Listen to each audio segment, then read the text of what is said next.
Are we live? Hi, folks. I'm having my last sip of coffee before we dive into this very fun day.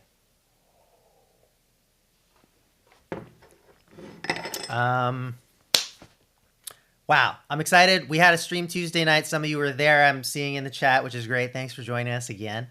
I think we're going to do a similar thing as last time. It felt really good to kind of do a few questions, look at a few people's tracks, and use those as ways to learn about all of our wonderful crafts that we love so much: songwriting, production, and mixing. And Ryan is off screen here, but helping out with the stream, and he'll be in the chat. And if you did submit a track to take a look at, we'll try to get through as many as possible, but definitely we want to look at stuff from people who are present in the stream. So just leave a note in the chat with your artist name that you submitted with for Ryan to be able to keep track of that. And I guess, why don't we start with a few questions? Let me know if there's anything at all I can answer for you, music, career, life. I'm seeing a question about modular synths. We're gonna go right off the deep end. What's your opinion on the Reason DAW? Yeah, it's Reason is really cool, and it was actually one of the earliest DAWs that I used. And it was I had been entirely in the box. I guess not entirely. I started making music with tapes and just not like real studio tapes, like boom boxes and cassettes. But then I started using Cubasis, which is like an early version of Cubase, and then I was trying out different DAWs. And when I learned about Reason, it was actually from a university teacher of mine, and he was like, "It's so great because you can flip it around and see all of the cable connections on the back and reroute stuff." And I didn't really get it at the time because my experience had already been entirely in the box, and I was like, I guess this is cool for you, but it's just out of my world. And now I've gotten more into all kinds of different things, modular, outboard, whatever. So yeah, I mean, I think Reason is great for that reroutability, and having it be more visual can be cool. I'm primarily an Ableton guy, and I do like that there are those routing capabilities, but it's very drop down menu-ish in Ableton, which is a little less fun and a little less intuitive. And then yeah, Reason, just the thing that I remember about it, and then I still from time to time I use the Reason Rack plugin. There's just so many great instruments in it. I think for me that's its strength, although I haven't used it as a DAW in several years, so I can't really comment on that. But yeah, great question. What else do we have? David asks, how did you get into playing drums? Any advice on where to start? Oh yeah, playing drums was always something that interested me. I think, I don't know, probably a lot of kids are just attracted to the fun looking nature of percussion. And my brother was and is a better drummer than I am, and he became I guess so. In grade school, you know how you kind of have to every class, every music class has to have a decent spread of all the instruments. So he managed to be the drummer in his class, and then he was showing pretty good talent for it. And my parents bought us a drum kit, so I would just use my brother's drum kit and just do everything by ear. I never learned a thing about it up until just recently. I actually got Russell, who was in my recent video where I interviewed him about how he does these jungle and drum and bass covers. I got him to just run me through a lot of techniques. We actually made a video about that'll come out in a few months. And it was really eye-opening because up until now I had approached it entirely independently, which is usually not the way I do things. I like to have a mix of self-learning and doing things the proper or formal way. I think it's good having that breadth. But for whatever reason, with just time or opportunity with drums, I was just oh, I'll just play whatever I can and not practice and do stuff by ear. and it'll be whatever it is. And it was great to learn a bit of proper stuff from Russell. I think I can only recommend that anybody interested in drums do both. Play a lot on your own, listen a lot on your own, but also if you can get any kind of instruction, even from like a YouTube video, taking to heart like proper technique, so that you know it, even if you're going to like find your own way to do things. I think that's super key. And then like with any instrument, it's just how many hours can you practice? Um, any other questions you found, Ryan? Yeah. Take a look here too. This is an interesting one. Monty the Marquis says, "Is going to school for music production necessary? Also, did you go to school?" Yeah, I wouldn't say it's necessary. It can help. My experience with going to school for music, and this was like 20 years ago when music production programs were like only just starting to appear, and that's not what I went to school for. I went for classical composition and then eventually transferred out of that to just like a general Bachelor of Fine Arts thing where I took random music courses and other arts courses. So I think there were some things that I got out of school that were like so valuable, and in some ways irreplaceable, or at least I learned things that I otherwise wouldn't have unless I stumbled upon them later. And then at the same time, there were like huge wastes of time. And I don't know if that can be avoided because it's not like any program is like super specifically tailored to just who you are and where you're at and what you already know or don't know. So, yeah, I think it can be good, but I also feel like, with every passing year, the internet gets to be a more and more resource filled place where, if you find the people and the courses and the channels that you can dive into that, are trustworthy and know their stuff, and that you're able to put in the time to practice a lot of stuff on your own, and maybe even just find other people, like not necessarily university or production school type level of establishments, but just like lessons. A lot of people do that now, through their Patreon, or even maybe someone local you could find to teach you some stuff. I think that can be helpful. Just like learning from people with experience is always great. But yeah, I think it's I'm like right on the fence of whether or not I could recommend music school to someone or not, because I think you could absolutely benefit both ways, whether you pursue stuff more on your own or also go to school. Yeah, one more question maybe, and then we'll dive into Yeah. some tunes. A lot of people have been asking sort of similar questions around this, but mainly the topic is kind of about is like, how do you balance work and family, time in the studio? Did you ever get back to a normal after you had kids? Ooh, yeah, the work and family balance question. I think I mean, I can tell you what I have been doing since I had kids. Before I had kids, it was just like work is 90% of my life kind of vibe. I'm that type of person. Well, when it comes to doing this job anyway, which I, just completely love and have fun with and is fulfilling and I believe in. So when I had kids, I basically pretty quickly with us and my wife, we figured out a routine that has worked for us and that we've also continued to make work after having our second kid. So my kids are 3 and 1 now, and I basically work 4 days a week from 8 a.m. to 4 p.m. Monday to Thursday, and that's like my official work time. And then when I have some spare other time, I will definitely try to like answer some messages. I mean, depending on what kind of, like, if there's a good long nap on the weekends, I'll be able to maybe mix or something. But yeah, it's a way more limited amount of time than before. And I think the main thing is that there's a lot of structure. There's like on time and off time, and then there's also, I guess, purpose with the time that I do have.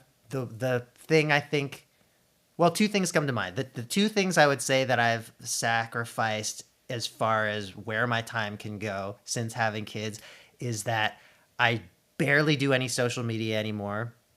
I talk about this in the book. I have a social media manager who, like, you know, I come up with a few post ideas. She comes up with a few post ideas. We go through them together once a week, and then she just takes care of all the posting, all the formatting, most of the editing. Um, and I don't like I don't scroll hardly at all anymore. Um, I'll answer a few messages a day on social, and that's pretty much my engagement with it. But and then the other thing that I would say that I've lost in my time is just like the amount that I can kind of freely explore. Like I'll have chunks of an hour or two where I'm like, okay, let's check out this new plugin and see what happens, or like, oh, let's try writing a new song or whatever. But that's limited, and I'm very much like, okay, we have certain goals that we're working towards. There's always enough to fill the time when I'm just talking about like what's the next video, what's the next music release, and yeah, I mean that's been working. There's just always going to be more ideas than I'm able to accomplish, but that was also the case before I had kids. So yeah, I hope that's a helpful answer. Let's take a look at some music. I'd love to. We had so many good submissions on Tuesday night when we did the last stream. Amazing spread of music and really like interesting experimental stuff too. So yeah, I just love to give some feedback and hopefully everybody can learn from it. Yeah, let's do 38. Let's check. Robert Neutron Sound. All right. Loading it up here. Robert Neutron Sound. Let's give a listen to this.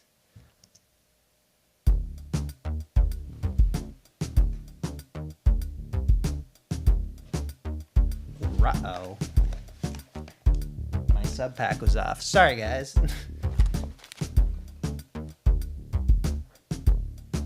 Funky bass line.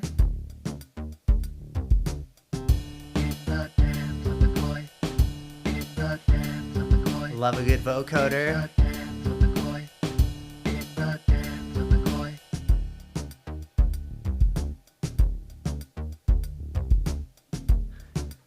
Okay, this section's feeling a little empty. I feel like we want to hear more like development here. And actually, I'm just going to take a look at our little spreadsheet here because I know we asked everybody to let me know what type of feedback you're looking for. So sound design, structure, and overall feeling. Cool.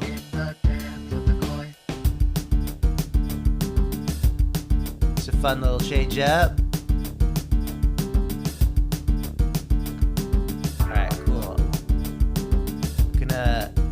Look ahead a bit. Some interesting chord changes.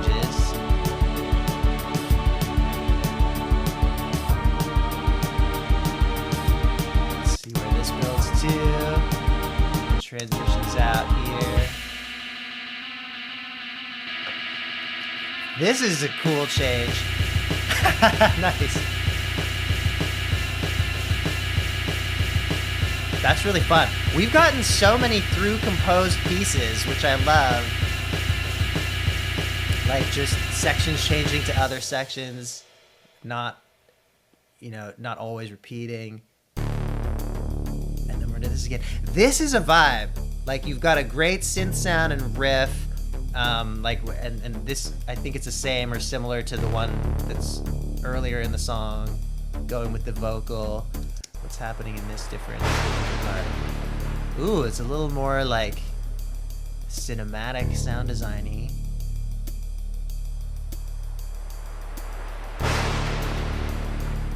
Cool. So overall, I'm feeling like there is a lot of space. There's a lot of kind of loop-based, repeated stuff, and I feel like some more of these like transitions and ear candy and lead parts, those would be the aspects that I would say you could focus on next. Sound-wise, I feel like things are great. I would say maybe in this like more heavy section,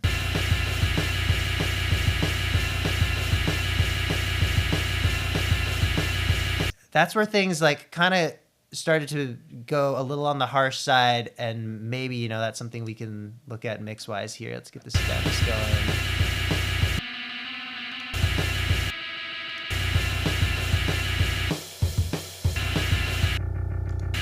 Yeah, it could be just a little bit of like EQ scooping on these parts. It is kind of like an atonal part anyway, though. I was gonna say that this part, it feels like it should hit harder than what came before because it's so heavy, and even just looking at your like master here, you can see the waves are generally quieter than what came before here. But okay. Yeah, I think so overall more variation, and then there are sections where it just feels like you don't have that focal point. Like here, we're riding on this loop for a while. Similarly here, you know, things are coming in, you know, every 4-8 bars, and I think there could be more things that just happen like once, little hits and accents and stuff like that, and then I think the only real lead part, it feels like, is your vocal, which is like really fun and catchy. But yeah, could be other sections that have more of that lead something, whether it's vocal or instrumental, to keep the listener. Yeah, really fun track though, and I love that groove. Like this is so solid. Cool. Let's look at one more. You want some context for this track? Like, oh, sure. Yeah. Did I miss some context? They're writing in the chat. Oh, cool. They said this is an incomplete track from an Avatar: The Last Airbender themed concept album they're writing. Ooh. And they mean to add more vocals and insert another section before the end. Okay. Cool. Yeah. By the way, chat, let us know if you can hear Ryan, or if you would like me to reiterate what he's given us. But yeah, I mean, definitely good to know that you do also consider it incomplete. Yeah, and I think that the structure, like if you're going for more of a story-based thing, then I'm sure you have ideas for like why this particular arc makes sense. And then, yeah, if you are going to maintain this length for these sections, then, you know, my feedback would still be that creating those variations and having more lead parts makes sense. Cool concept, though. Yeah, should we look at another? Yeah, let's look at 16, Duvid. It's catchy. All right, we're loading up Duvid's project here.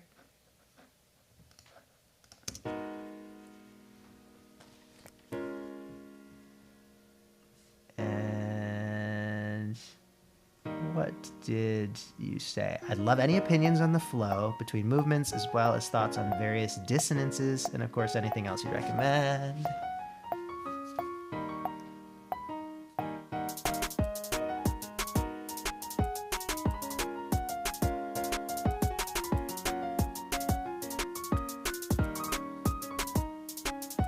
I like that there's this blend of jazz harmony with what it reminds me of like classical phrasing and ornamentation.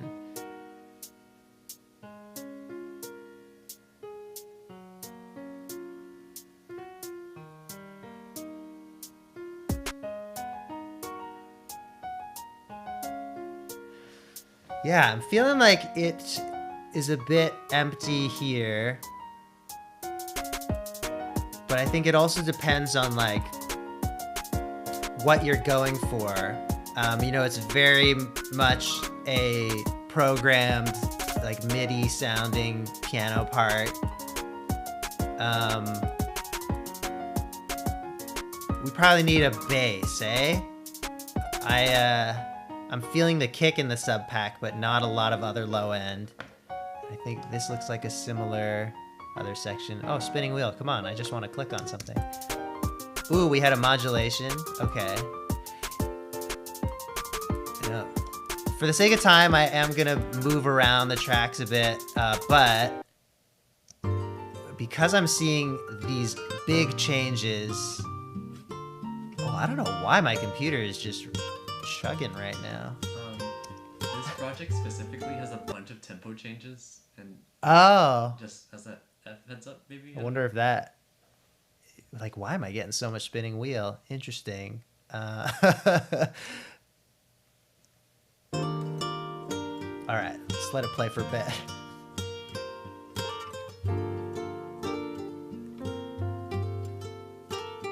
So yeah, so we're feeling much more organic and like acoustic now compared to before. And I wonder if you might want to get a piano player to do your piano part. This is cool.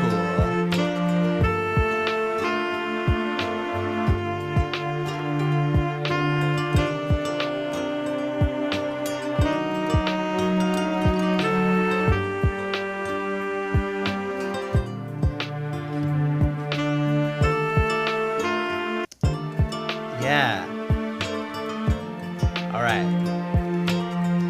I think that what I'm feeling is that the arc, it's hard to say. We're dealing with a 10-minute track, right? So we're already outside of a lot of convention. But I do feel like you're taking your time to get to different movements. And so maybe you could tighten up the pacing. Even just looking at the structure here, you kind of go back and forth a bit in the beginning between some similar sections. And then this much bigger part is a little over 2 minutes. And now we're into this, which looks very similar, gradual build for 3 and a bit minutes. And that's a little bit jarring. So yeah, I think maybe, I don't have context for what you're trying to go for here with this much change. Maybe if you're in the chat, let us know. But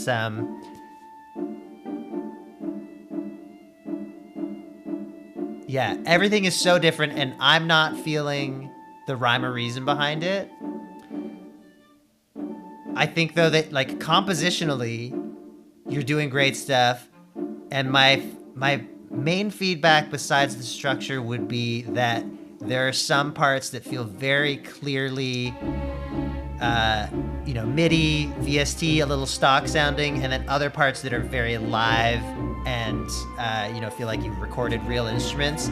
So being able to make that cohere more, whether that is like hiring players or some more processing to either find that place where it's all feeling live, or find that place where it's like a deliberately feeling electronic acoustic blend.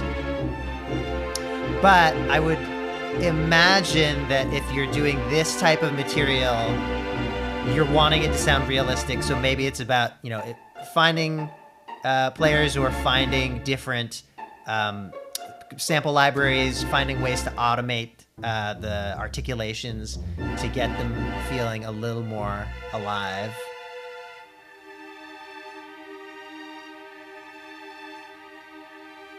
But yeah, definitely, I'm interested to know if there's any context for like a track that goes so many places.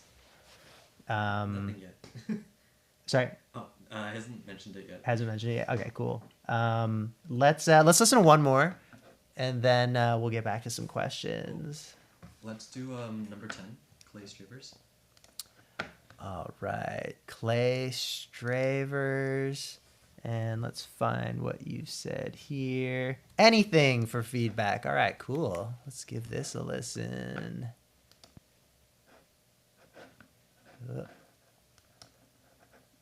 Oh, man. Computer's having a day. I like that sound.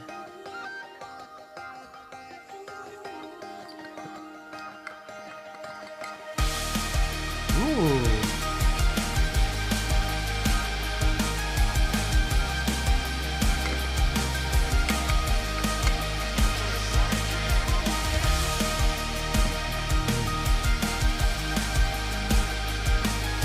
Mix feels in a really good place.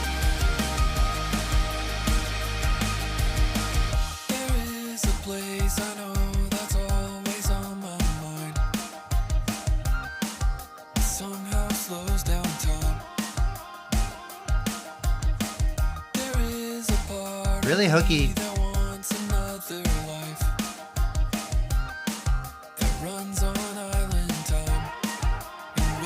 I like that line, runs on island time.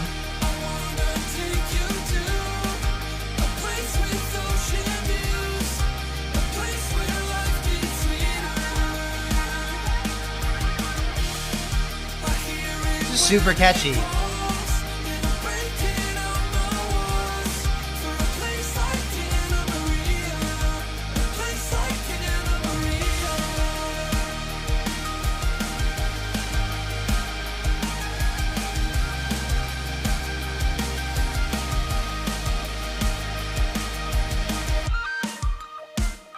Oh, that's fun. We got a verse 2. All right, I'm gonna check out if there's like a bridge.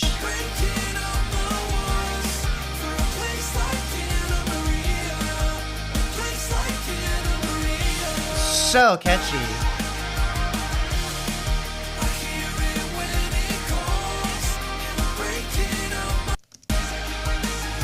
Cool. Kind of rides out to the end. I feel like I only have really little feedback about this, and it's very subjective. Well, maybe I'll start with one thing that might not be as subjective. I feel like your ear candy bits could come up. Like when this part, I believe, first played, felt a bit buried.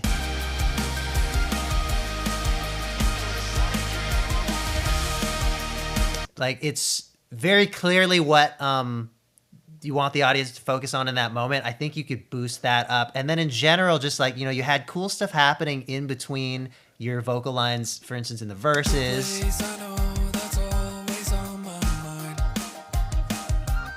Like, yeah, that little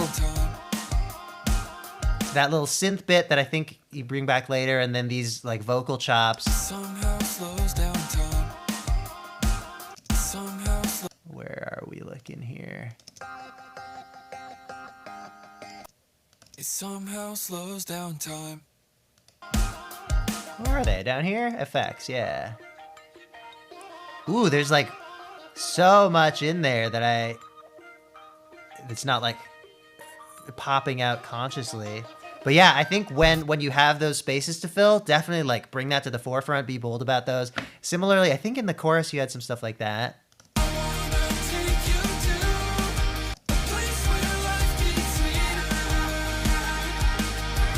Yeah, so here,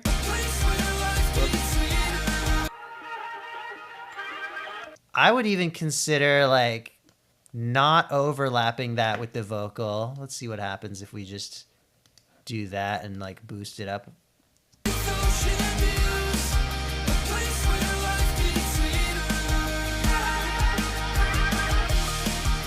You know, like having stuff where it's like just bolder, I guess, a little more of that contrast of like, this is the lead, this is the fill. The sound design on this stuff is great. And I think, you know, you choose your moments when it's going to shine versus support.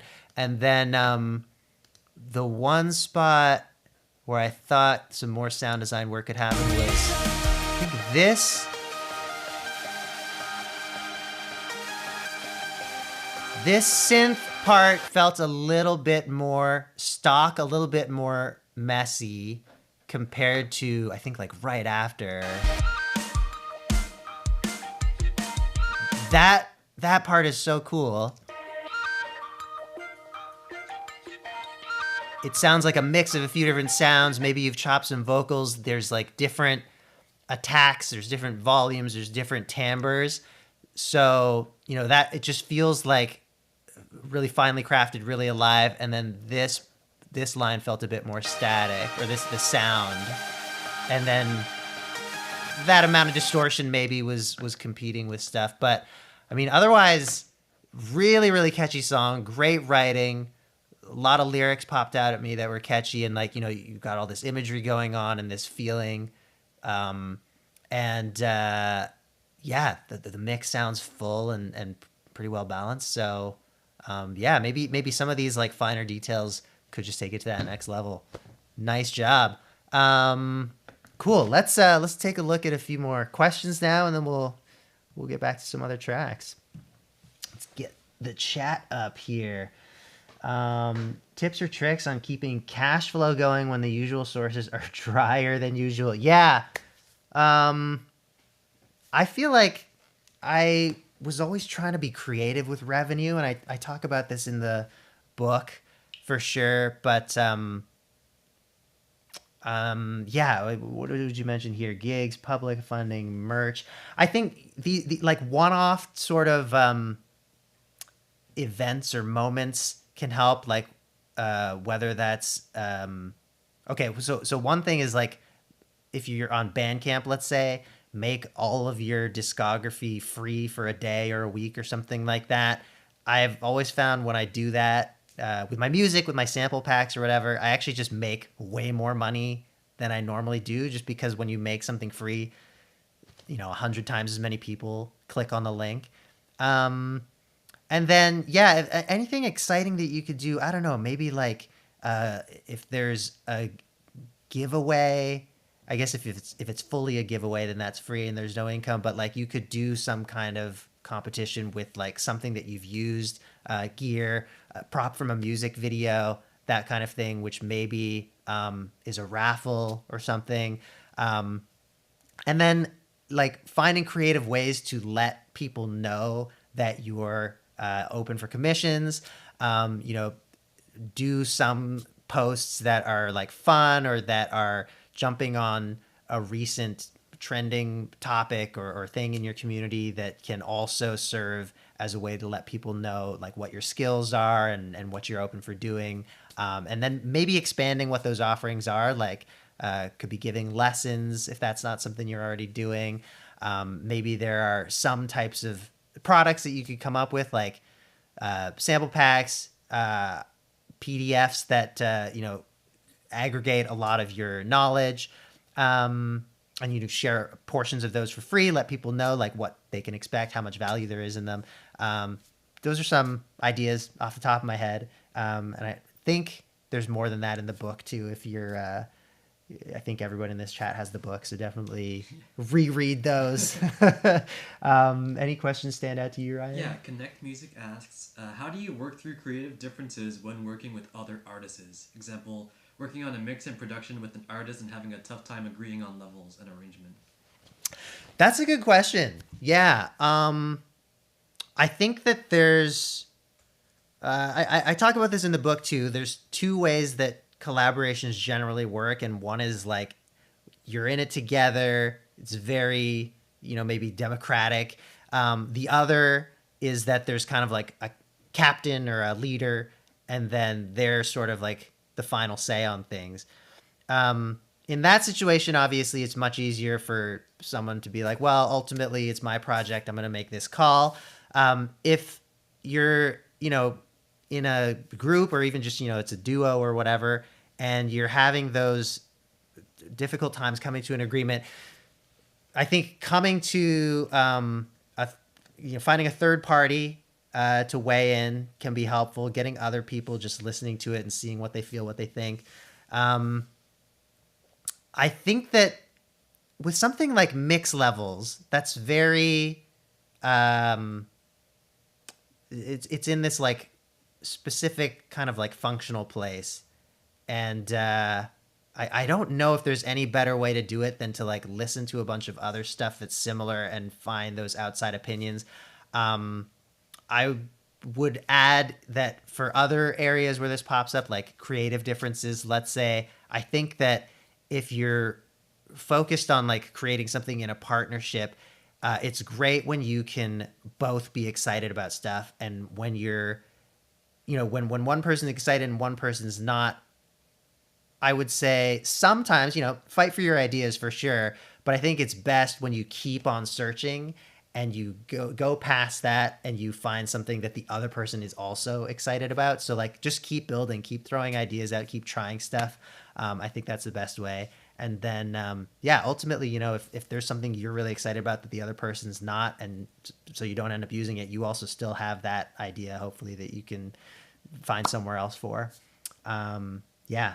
Any other questions stand out to you, Ryan? Yeah. Fennec asks, any tips on writing to picture?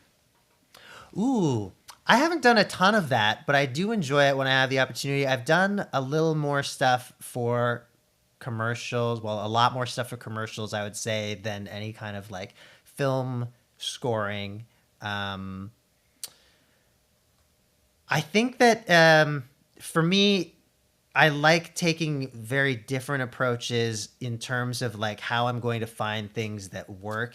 And so as one example, working really specifically to the picture. I like trying stuff where I'm like, let's find something, some sound, some melody, something that will match with like almost every moment, and trying that out, and you know, having the video open in my DAW as I'm messing with stuff. And then on the flip side of that, I also like the idea of actually, I remember hearing that Trent Reznor and Atticus Ross do this, and some other composers as well. I think they just like take in a movie or a scene or a script, or you know what the story is, know what the feeling is, and then don't have the picture up at all, and just make a bunch of stuff. Just like make a bunch of noises, some individual parts, maybe make a full track, just like create vibes basically, and then play around, mix and match stuff, move stuff around to different parts of the scene or the movie or whatever it is that you're working on, and see like how things land. And there are some really cool happy accidents pretty much every time, because I think art wants to be a little bit unexpected. And you know, one way to do that is to not have this like direct connection where you're planning every moment, but you can like know where you want to be, and then see how things kind of like mesh or don't, and find surprises. Yeah. Let's do one more question, and then we'll look to some tracks again. Yeah, this is a really, I really like this question. Victor Lukowski asks, Andrew, as you got older as an artist, do you feel you can still take the same risks as an artist as you used to?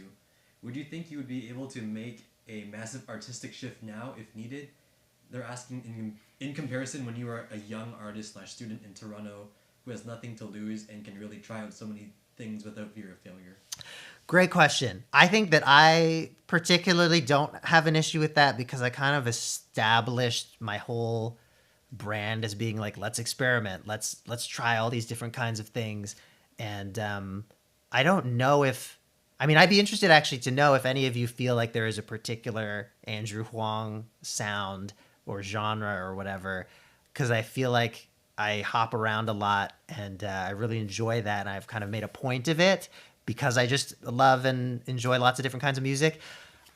For some artists, I can imagine that would be an issue if you've really established a certain thing that your audience loves and expects. Then for sure, the longer that you've done that, the more of a risk it will be to change that up. With the caveat, of course, that like it depends on what you feel you can lose. You know, if you're relying on anything like ticket sales, external validation, you know, whatever it might be, for some people that's more important than others. So yeah, for some people it will feel like a bigger risk than others if they, you know that that certain amount of income is something they rely on, or they don't want to have their audience size cut in half or something, which is a potential. Yeah, I though don't know that I've felt that, because I think I've been lucky that I've been able to like do my thing and find so many ways outside of people directly supporting each music release that form my income, that I can feel really free to make whatever I feel like making. Great question though. Yeah, it's not always easy out there. Let's take a look at some other tracks. Yeah, let's do 37 RLK. RLK. Let's go. And I'm gonna pull up your. Oh, let's play the master. Pull up your feedback here. I think I struggle with sound design and selection for upper register and melody parts.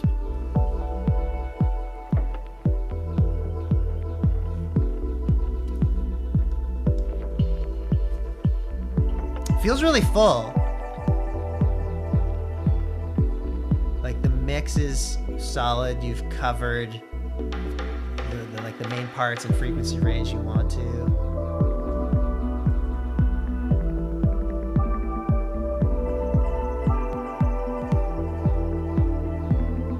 I like the steel drum sound.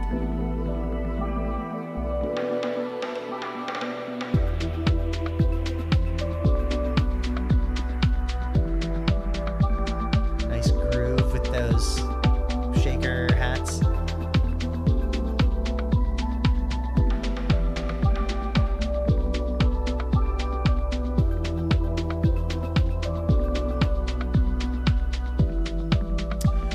Yeah, I think I'm not feeling a clear lead part. It sort of felt like it was the steel drums a bit, but they're also a little dampened in the mix.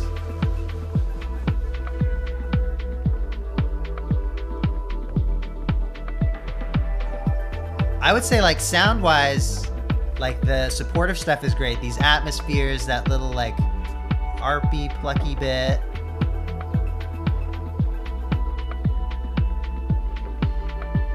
But I think it does feel like a little bit like a soup. Like which is the part that you want at the forefront and having people focus on.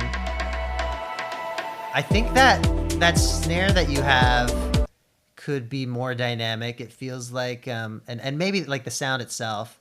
Yeah,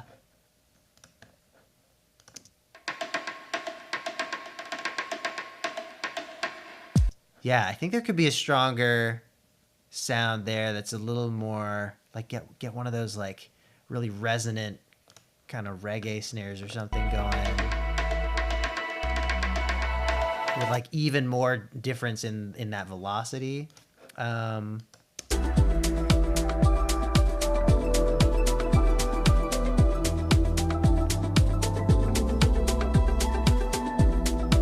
Yeah, I wonder if we start like muting some stuff, what would happen here?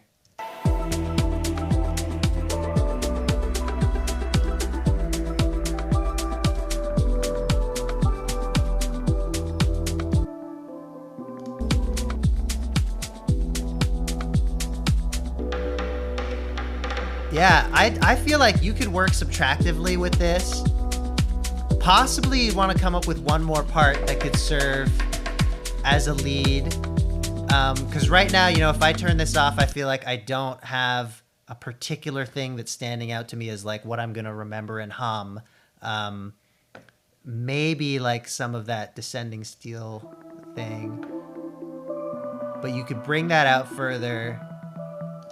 But yeah, I think, you know, if you try different combinations of stuff and just let things shine more by virtue of not being mixed in with as many other things, I think, just muting at random. I feel like we can give sections different identity.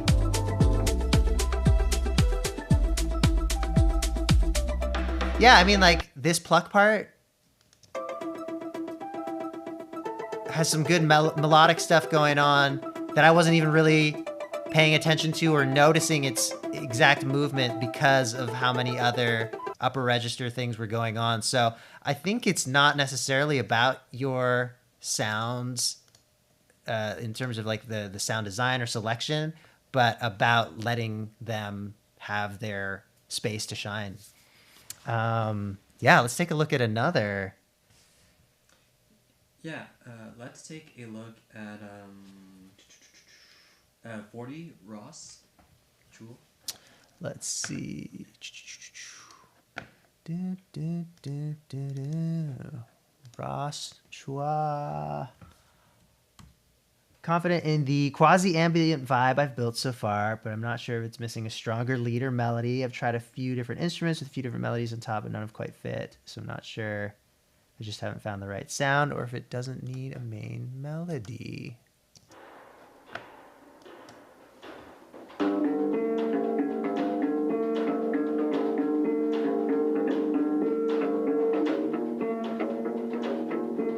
It's a really cool riff.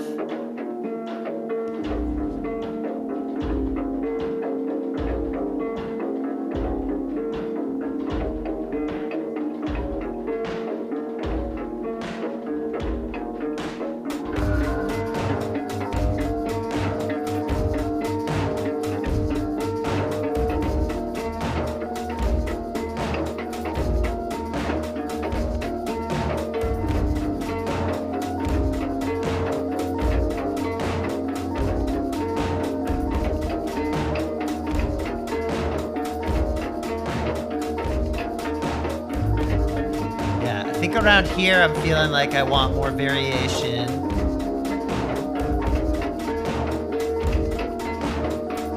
I mean, but it is a really cool riff and groove, and not mad about it riding for so long. And that's a cool change up. But yeah, here I definitely want more of a lead. Feels like these are definitely supportive parts. There's like an interesting bass line implying interesting chords. Could definitely hear a vocal or like a soaring, you know, aggressive synth lead kind of thing. Yeah, that's cool. What's this next section?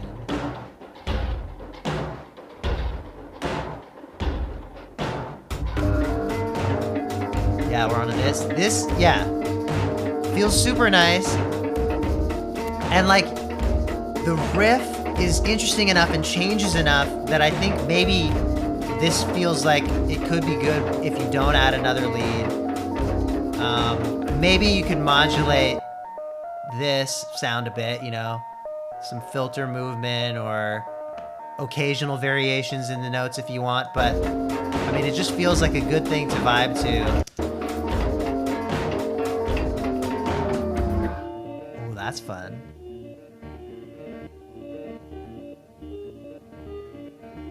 But yeah, I think again here this feels a little sparse and a lead part could be cool.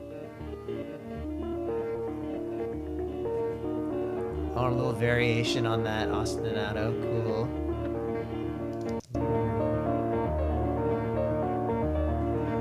And yeah, I think if you're gonna build it that long, you want some more of lead. And we're doing this again. Yeah, structurally, this might get a bit long if you're gonna rely on that riff that much. But yeah, I mean, depending on where you're coming from, what you're going for, I definitely would want to lead here, and I don't know that it could be so many things depending on what you're into. I could hear like a rapper over this, I could hear a singer over this, I could hear a lead, maybe synth line, maybe even like string line. If that were the case, I think it would be something more flowing and less rhythmic because all your other parts are very rhythmic. And or maybe it's something that's very sparse because all your other parts are rather constant. So, you know, just like a hit here and there, a note here and there, a shout here and there. But yeah, really, really interesting sound. Love the groove you've got going, and like a cool mix of instruments. No real comments on the mix either. It's feeling like pretty solid, and you know, a little bit will depend on where you decide to take that lead. But yeah, keep experimenting with it and hope some of these ideas were helpful. What can we listen to next, Ryan? Yeah, let's take a look at 51 Winter Collection. Winter Collection. I like that name. And your notes are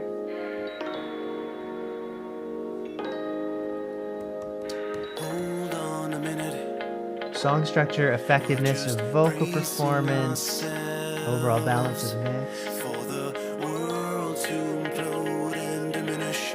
potential for broad Dancing all appeal. night. Huh. Dancing all night. Ooh.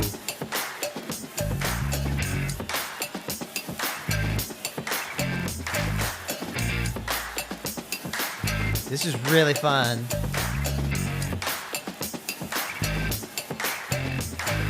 Hold on a minute. Maybe a little much on the vinyl crackles sound in that section. Losing Or you could lean into that more. I'm feeling like, dancing all night. are we missing a bit of kick drum? Exactly what it seems. What we say and what we do are Really hooky. things. So I try to climb my way out the bottom, but the lights have gone out. The lights have gone out on me. Cool, cool, cool.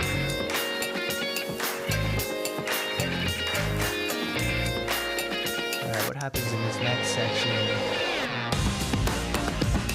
Ooh!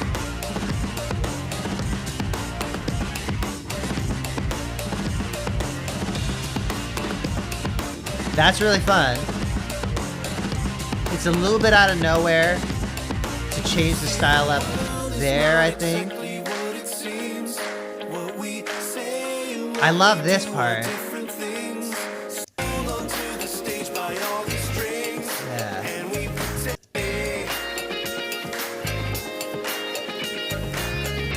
Yeah, I feel like you've got this like... Oh, geez. Okay, wait. What happens here?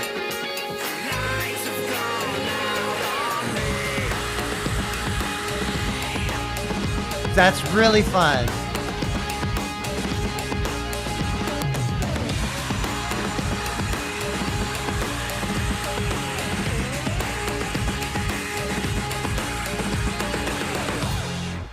Okay. So many cool things happening. I really dig this. And I'm not mad about the style change-ups. I love that kind of thing. One of your questions was about whether this is more niche or could appeal more broadly. I think if you do want to aim for broader appeal, making these stylistic things more, these change-ups more a regular part of what's going on rather than a kind of like sudden surprise. Maybe there are sections that alternate more regularly with the other stuff that you've got going on. Potentially, you could cut them. And just have this one really great kind of dancey feel, and that's your track. But it depends, I think, on what your identity is going to be as an artist, because if you want to mix in this more heavy vibe, which also sounds super good, then I think you want to make that a regular section where it's very expected and it's like the verses are one way, the choruses are another way, that kind of thing. Maybe there are ways that you could blend more between the two different, or maybe even consider this 3 different styles, so that overall it's a different sound that is more cohesive between that more dancey and more heavy vibe. I think those would be my comments as far as making it more broadly appealing. I think with the mix, like, you filled it out nicely. Things are sounding good, but I did feel like there was a lack of like a kick happening. Let's look at the stems.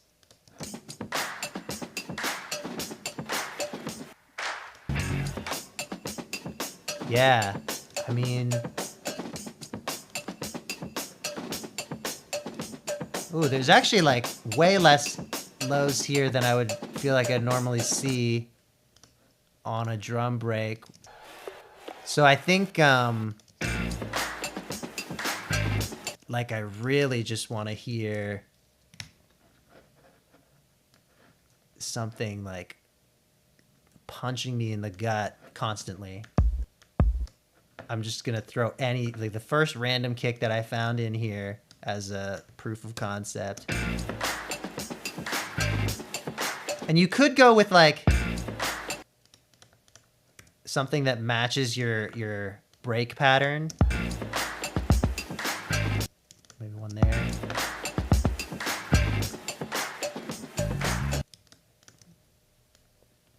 I don't know, something like that. It's like the syncopated fun version.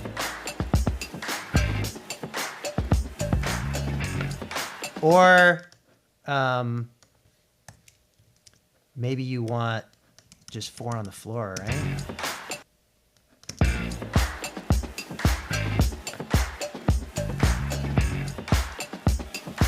Like sidechain stuff to that. Hold on a minute. Are we kidding ourselves? And occasionally do like half as much if you want. Hold on a minute.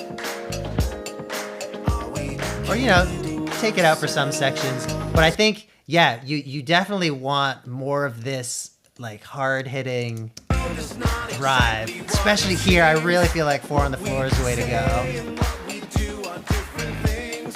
So I try to climb my way out.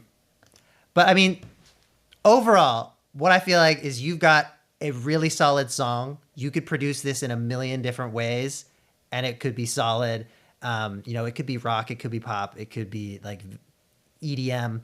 And so I think making some of these like deliberate choices about whether or not you want to find like a blend between these different genres that you're interested in, or like find a way to really make a cohesive, like this section is going to be one way, this section is going to be another way.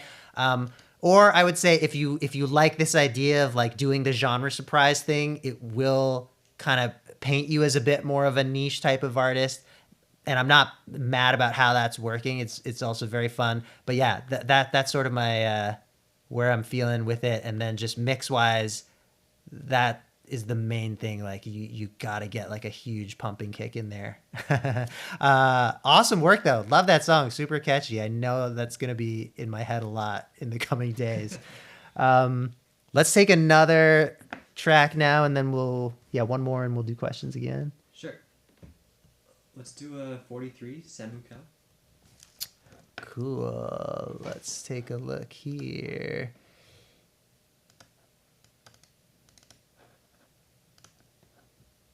Samuka. Mit keiner macht es so viel Spaß. Auf den Straßen mit nur wenigen Mixing and vocal feedback. All right. Autobahnen, Megas essen gehen. Und dann die schönsten Parks und Städte sehen. Great example of a huge 4 on the floor kick. Jeden Moment festhalten. Ooh. Verewigen für schlechte Zeiten. Wäre das mein größter Schatz. Weil du mich so glücklich Like those panned claps. Hey, ich möchte für den Rest meines Lebens Hand in Hand mit dir Ooh. gehen. Egal was kommt, mit dir durchstehen. Also really catchy. Geschrieben, wir nichts verdienen, weil es in Gottes Händen liegt. Wir sind zu zweit, immer zu zweit. I think you could play more with vocal production. Nie mehr allein. Kindersuppen und Trash-TV. Eintauschen würde ich das nie. Ich liebe diese Zeit mit. And then some of these sounds Lass uns das nie verlieren. you could probably make a little more special. Ich jeden Moment festhalten. Verewigen für schlechte Yeah, and then we have a similar chorus again. I want to hear what's next. Könnte ich jeden Moment festhalten, ihn verewigen für schlechte Zeiten, wäre das mein größter Schatz, weil du mich so glücklich machst. Yeah, there's definitely like big pop potential with this. Ihn verewigen für schlechte Zeiten, wäre das mein größter Schatz, weil du mich so glücklich machst. Ich möchte für den Rest meines Lebens Hand in Hand mit dir gehen. Egal was kommt, mit dir durchstehen. So wie in unseren Ringen geschrieben, müssen wir nichts verdienen. Okay, so Lässt in Gottes Händen liegen. structurally Ich möchte here, für den Rest meines Lebens Hand in I Hand think mit that dir gehen. this stands out to me. Rest meines Lebens Hand in Hand mit dir gehen. You've got this like Egal was pad kommt, mit sound dir that durchstehen. So wie in isn't in the unseren rest of the track, or at least hasn't been prominent. That feels like a build that you could do for longer, to really make that feel like its own section. Generally with this bridge, I feel like you could either cohere it more or lose one chunk, because it feels like you've got you coming out of this chorus, you're doing this like instruments falling away. Got a soft section. Feels like it starts to build when you bring the claps in again, but then you drop down again and build again. And I think that's a little too like up and down, and you want more of a bold like decisiveness here about like where that dropout happens. Maybe it's like dropout and you're building all the way through, and then you could, once you get to a really, really big built up point, have that secondary dropout as like a quick one, either right before the chorus or as the first line of the last chorus, that kind of thing. I think that would be more effective as an arc. And then, production wise, I think the vocals are like solid, but they don't feel special yet. So I wie think in unseren Ringen geschrieben, müssen wir nichts verdienen, weil es in Gottes Händen liegt. I think you could play with like heavier compression, maybe a little like bit of chorus or something, some doubling here and there. I know you did some Wir sind background stuff. Oh, there's a bit of delay. lässt in Gottes Händen liegen. Obviously, you've got Wir sind zu reverb. zweit, immer zu zweit. Yeah, those background parts. Is that here? Niemals allein, wir sind zu zweit. Yeah, I wonder if you could stack those more, harmonize them more. And then, a few little like one-off things with the vocal, which I think maybe you're kind of doing, or maybe it's just that I hear the delay more in the gaps. But yeah, having a few things that are very like, this is an effect happening, and then it's not there again. And then with the rest of the production, Wäre das mein größter Schatz. I'm feeling like there's a mix of stuff that feels like solid, done, I really love it, and then some stuff that feels a little more kind of plain, like the Verewigen versteht, eintauschen würde ich maybe that das nie. little Ich synth liebe diese bit. Zeit mit.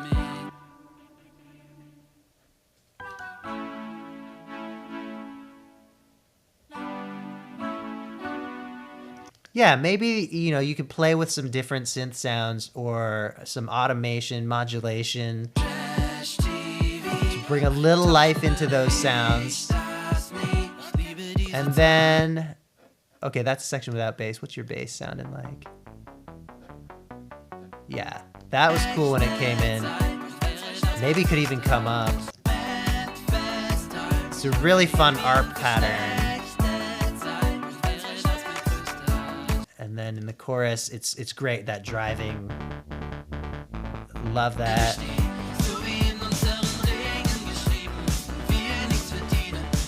Yeah, I feel like the chorus is a little more solid than the verse in that way. And then my last comment would just be about like making that chorus impactful. Hey, ich möchte für den Rest meines Lebens Hand in Hand mit dir gehen. I wonder if you could do a little more to like bring the dynamics down at the end of the verses. Weil du mich so glücklich machst. Hey, ich möchte für den Rest meines Lebens Hand in Hand. And like maybe those claps, like they maybe could be lower to Weil du mich so I guess all the drums might be on one stem. Yeah, but Weil du mich so glücklich machst. Hey, ich möchte für den Rest I wonder if those 3 clap hits that you do are actually like your snares.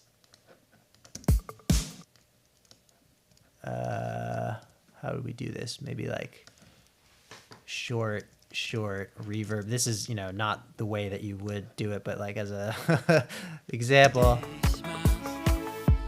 Let's lose that kick too. And then maybe like some kind of like sweep thing to like really make this gap apparent, you know. I don't know. That's quick. Maybe cutting the reverb wasn't the move, but like I could see that working as like the audience knowing that that's going to happen and anticipating it, where you've got these like 3 huge hits leading into the chorus, and then maybe even like automating the volume of a lot of your verse parts down so that when that chorus comes in, it really hits. Maybe that you've got that noise sweep happening. Is that in the drum stem or the effect here? Yeah, like maybe that comes up, or like a crash cymbal or something. I think there's some things you could play with to make that chorus more impactful. Yeah, hope this helps. Let's take a look at another. You want to do tracks or questions? Another track, yeah. Another track? Yeah, let's Okay. just do another. Let's do number 24, Joris de Meester.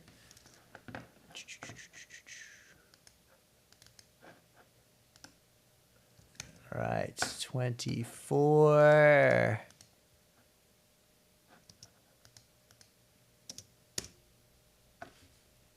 Oh, my computer's slow again. Ooh.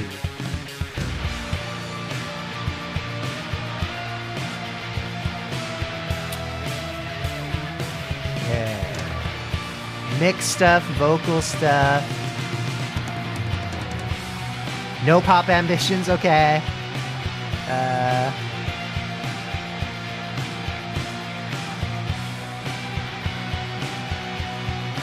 Sorry, just reading through what Joris wants for feedback. But Red, like poppies blooming bright. Wilting fast, gotta end tonight. It's been too long, but the time is right. cool. Approach your back, Keeping the listener keep it glued out in. of sight. Out of the shadow, I'm in the clear. Hey over there, what brings you here? I'm just a good guy, so have no fear. Would be a shame for you to disappear when I'm here. You better have some eyes on your back. I'm gonna The gang vocals are really fun. I think with how big that feels, some more contrast coming from the verse could help.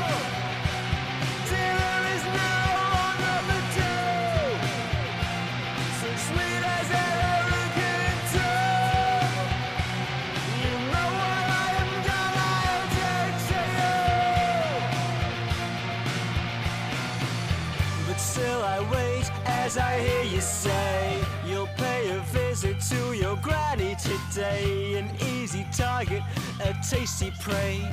No, I can make it 'cause she's far away. Go pick I think some you're doing a great flowers, job they of, look like, so sweet. bringing in these Very different soon I'll vocal have production you both elements. to eat. If you So wanted when I to, fool you, trick you with deceit, you're nothing yeah, to me having that, but a tasty those background things happen. creature. If you wanted to, you could lean more into that, where like one line of the main vocal occasionally gets thrown to another effect, you know, like. But still I wait as I hear you say. I mean, you're doing that, that's You'll pay great. a visit to your granny today. An easy target, a tasty prey. But I could see you like taking certain phrases and having them like bandpassed or distorted, or, you know, a delay throw, those kinds of things. If you're really wanting to go for that type of interest, I do feel like you've got good dynamics happening in like broad section by section levels usually, but maybe some more stuff for like moments if you're wanting to keep more interest, Red like like red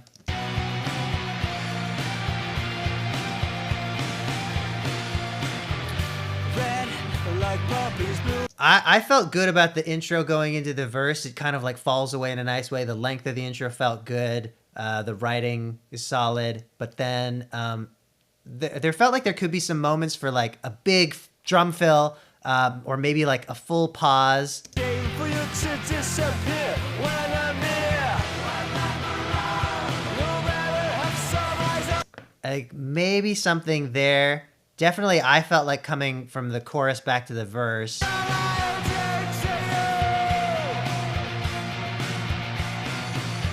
but still I wait as I hear you say. A little more of something to like, I guess, to be dramatic. That's what I would search for. Like right now it works, but there could be something that pushes it to that next level of like really grabbing people.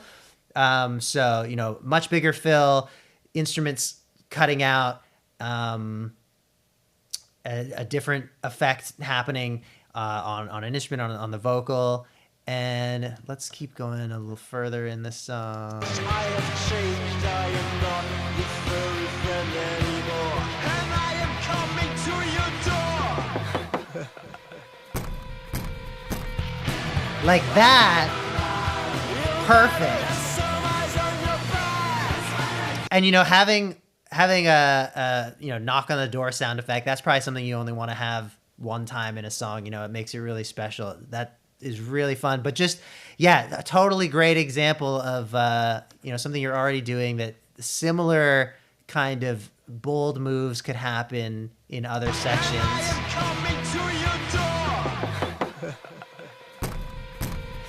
It's so good.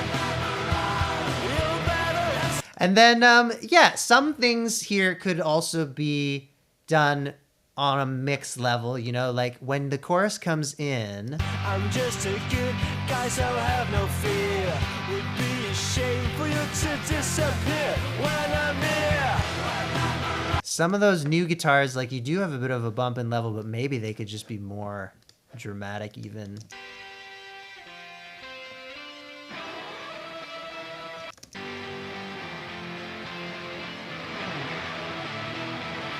Maybe it's more of a tonal difference. Maybe it's even more of a volume difference. Have no fear. Would be a shame for you to disappear when I'm near. Yeah. Sunrise on your back. I'm gonna set my teeth in your neck. I got Yeah, and I think those background vocals too, like they sound so good, and I think you want them to be a little more forceful. I think those background shouts could also come up in the mix. But yeah, I mean, it's a really, really great sounding song already. Hopefully playing with some of those ideas can take it to the next level. Let's take some more questions, and then we still got a great amount of time. I'd love to get through lots more tracks too. Yeah, I got a question for you here. Oliver Horton says, any tips on how to feel comfortable in front of the camera? You look/feel so comfortable on camera. How did you get here? Comfortable on camera. I guess I've gotten used to it. I do remember, I mean, I got to think way back now, like 15 years from when I started vlogging. It did feel strange to be looking at the lens and usually alone in a room and talking. And I guess you just kind of get used to it. Sometimes I think about, you know, who's on the other side that I want to be communicating to. And that would be more, the way that I think about it anyway, more like talking to one person rather than picturing like, oh, maybe 100 people or maybe 1,000 people are going to watch this video. And I definitely think knowing that you have the opportunity to edit helps. You know, being on stream, I think would have been much less comfortable for me without the years I had prior of seeing what I look like on camera, of knowing how to pace myself and what it sounds like when I'm talking in certain ways and all that kind of stuff. And so, yeah, literally like trying it out a bunch, having the camera on. And I guess another thing that comes to mind is doing taking different approaches. My whole thing is take every approach possible. Sometimes I would just turn on the camera with a vague idea of what I wanted to communicate and talk.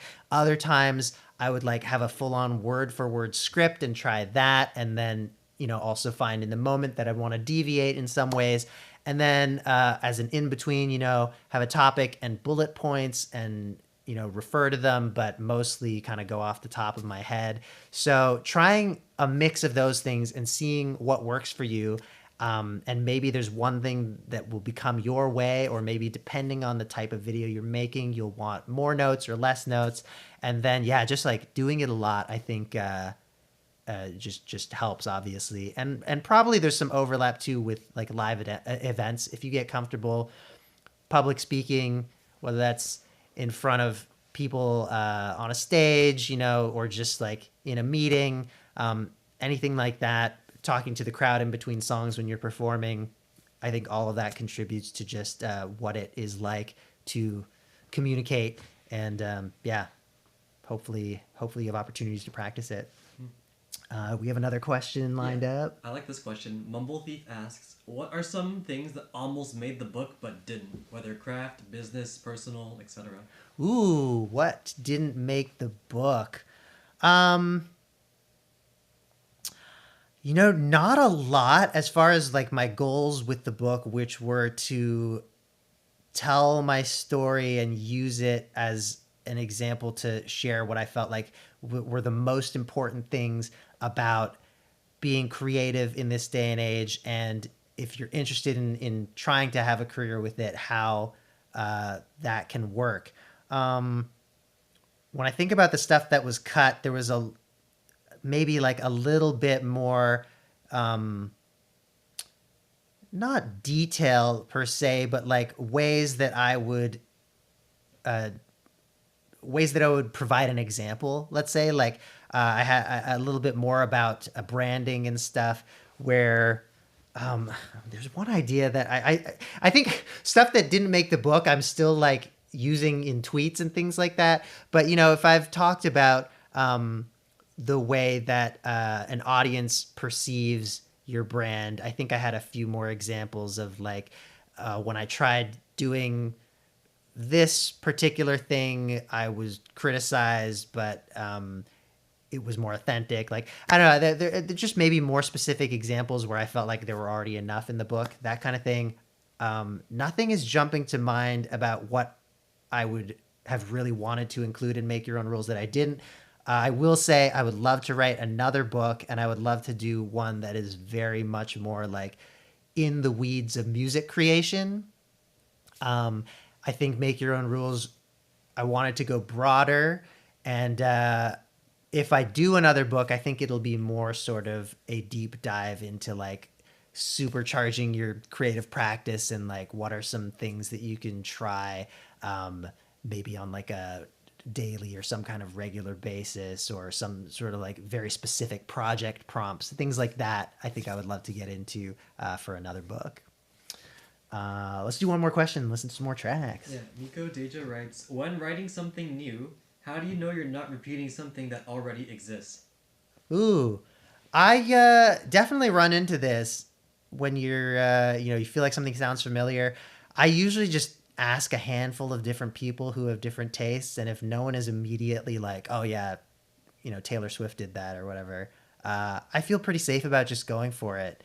And there's always going to be similarities. And I think something that I've noticed from having put out so much stuff is that it's interesting when, like, occasionally you'll do something that is just so close to somebody else. But I don't find that it actually happens so often that I've just like note for note lifted a melody. I do feel like sometimes a little phrase will occur that is part of another song. And in those cases, I almost feel like it goes unnoticed. Like, I'll notice it when I'm doing some weird theory deep dive and be like, oh, that phrase is also something Bruno Mars sang in one bar of his song. But that goes unnoticed because it's so completely recontextualized and there's other melodic stuff happening that leads into it, all that kind of stuff. I will say the times that I get the most comparisons to like, oh, this sounds similar to something else, is when I draw attention to it. So like in the final episode of Sonic Boom, for instance, Rob and I have this bit of conversation about like, oh, are we biting something? This sounds familiar. It feels familiar. And in that video, we got so many comments where people are like, oh yeah, it sounds like this. But interestingly, we had like really, really confident people coming in with like, you were biting Queens of the Stone Age, you were biting Radiohead, and there was like a third one. Maybe it was Nirvana or something. So like people pointing to 3 completely different artists and completely different songs where they were like, oh yeah, this is the song that you thought you were biting. And I think that almost just goes to show like there will always be similarities, but they're really there a lot more when you're thinking about them. So yeah, I think, ask a few people. If it doesn't feel like a direct thing, just go for it. Let's take a look at a few more tracks. Yeah, let's do 14, Daylight Projections.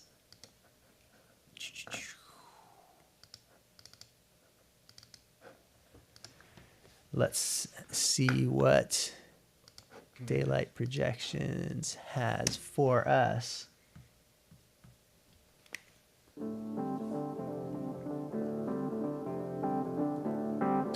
Feedback on the overall mix and master. Most importantly, arrangement, ear candy, captivating a listener, getting a great sound. Okay.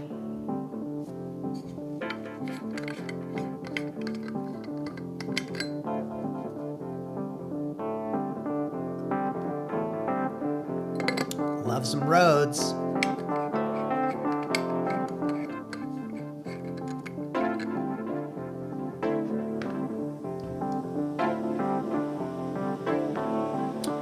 Looking at a relatively long song, so I think you're aiming for a slower build, which is cool.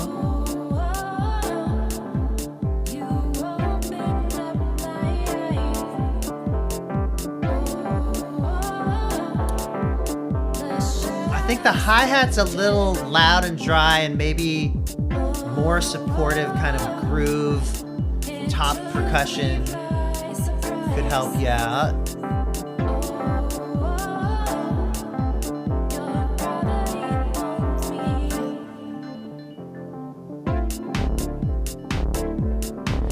Yeah, it's really vibey. This reminds me very specifically of this one bar I used to go to with my friends that like just played great kind of like chill house stuff.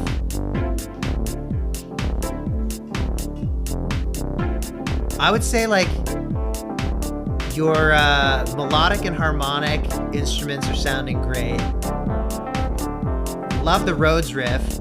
Not mad about that looping a lot. I think the drums could use more work. Let's listen to a few more other sections before we dive into stems. Ooh, it builds up to something else here. Kind of like lightly acidy synth. Cool.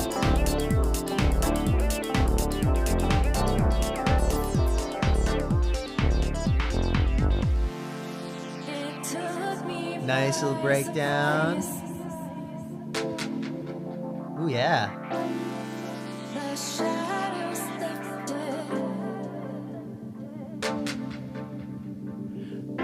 There's a little more space here to have fun, I think, with effects. Like in these spaces, like let that vocal delay, like crank the feedback, let it really build and then drop down again for your next line. That could be fun. Or some other ear candy to fill the space. The clap is great, but I think a little more could fill in some areas. Yeah. Fun to chop that vocal. I wonder if that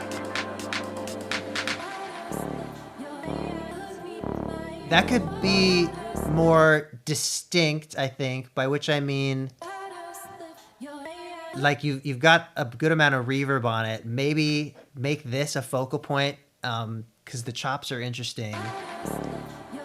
And really like, yeah, bring it to the forefront, make it even more choppy maybe.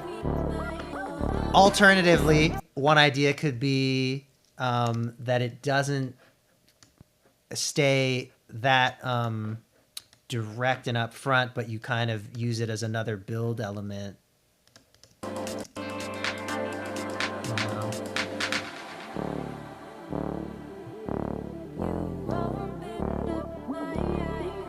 Oh wait.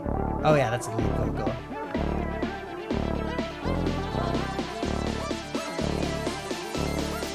Yeah, so I don't know. Maybe that's fun to have that as another build element. I mean, with this type of music, there's so many options. We come into another nice drop here, a little break here. Cool. Yeah, sorry, just trying to get a picture of like everything.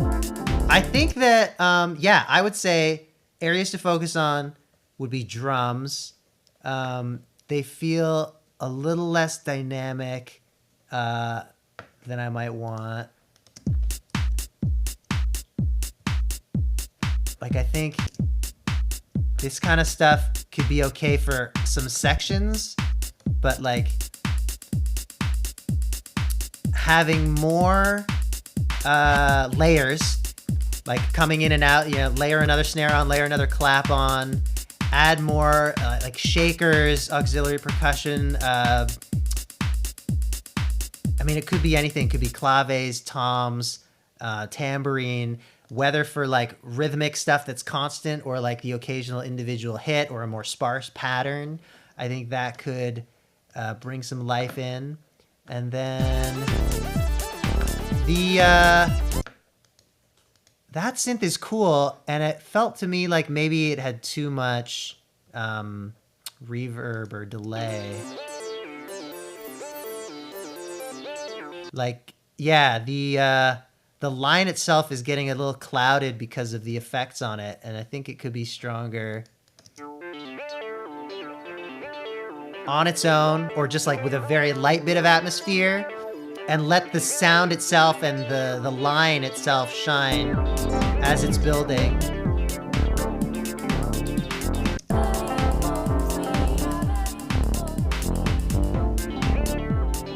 Yeah, but I think like it's in a good place when you're at your like full sections. They feel like really fun. They're grooving along and playing a little bit more with some of these like variations, getting ear candy in, some more drums, drum fills.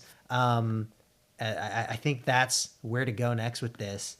But yeah, solid. Oh, and I'll talk a little bit about vocal production. Let's solo some of these parts. I think you could let the vocal come through more, a little less reverb maybe, or like use the reverb as like a throw occasionally. And then maybe some tuning, some different layering, some kind of like contrast between different styles of production. Like you have this whoa,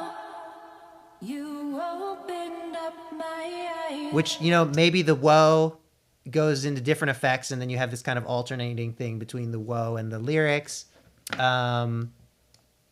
Yeah, I think there could be some things like that to play with the vocal production. But cool, nice job. Can we look at a couple more? Yeah, number 6, BLI. All right, let's find BLI. And let's look at your feedback questions.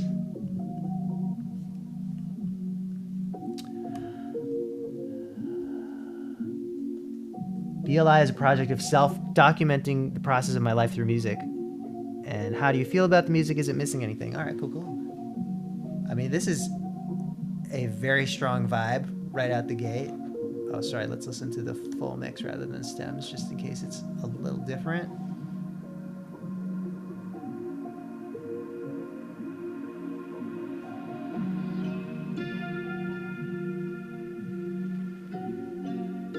Man, that's nice. Love a little dusty guitar. Very cool chord.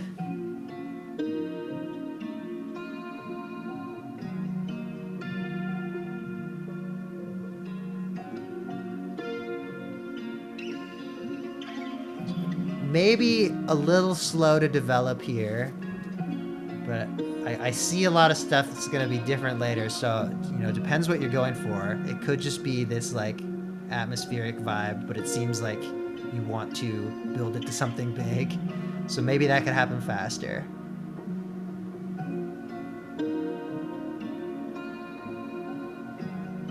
This feels really nice, though. Great mix of instruments and sounds, and the balance is good. Nice effects on stuff.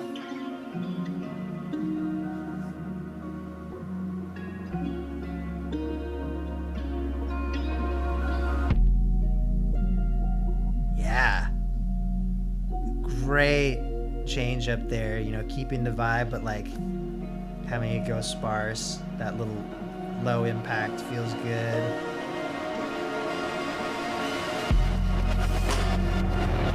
Yeah. This is great. You gotta get to this sooner, I think.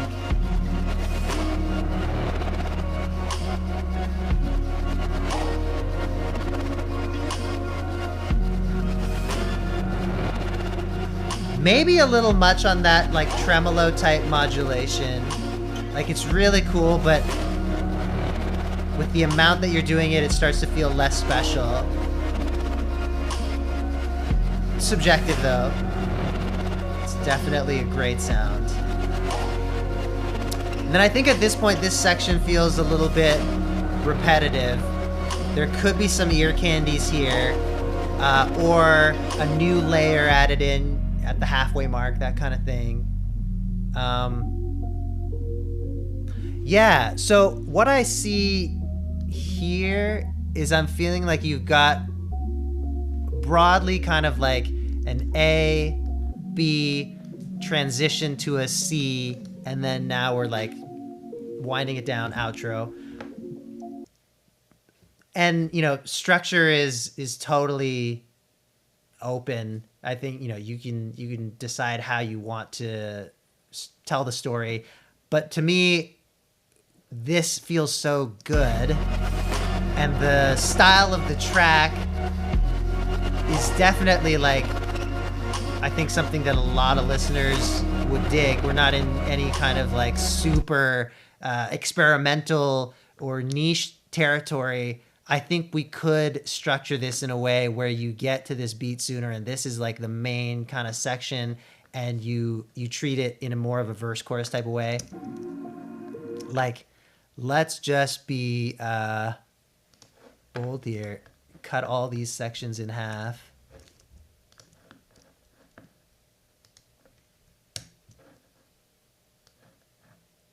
We want the build. I'm going to take the middle chunk out of this to shorten that. And then here, what could we do? I mean, maybe we take all of this. Or no, we take all of this and do this. So just as really rough structure, this intro does 8 bars, and then it starts to build right there with the guitar that comes in.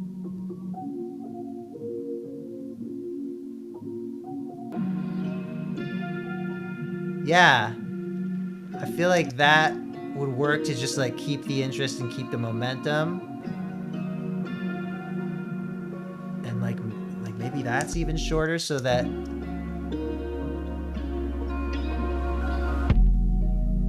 or like, I don't know. I mean, that's not a bad spot for that to hit, around 30 seconds or slightly earlier, but maybe it even starts with the guitar. I don't know.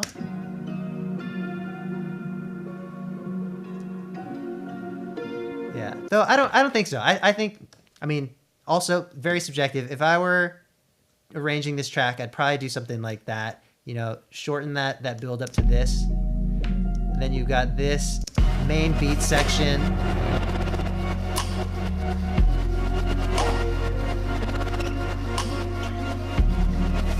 And actually maybe that could go twice as long as what I have here. But at this point, bring in like a sustained lead synth or something, or have like a little echoing impact hit.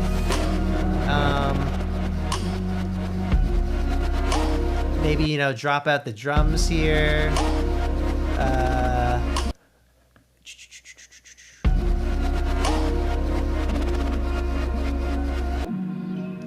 And then in this section, I don't know, some lighter drums to like keep some of the energy. And then it builds again, and maybe, you know, it doesn't have that hit, but it goes right back to big.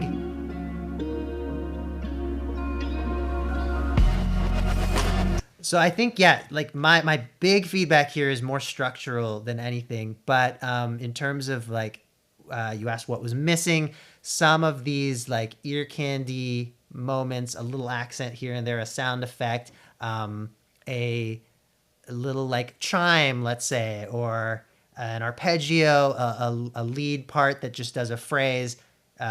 Lots of ways that you could play with it. Could be a vocal, whether it's like a little sample or even adding like a lead vocal on top.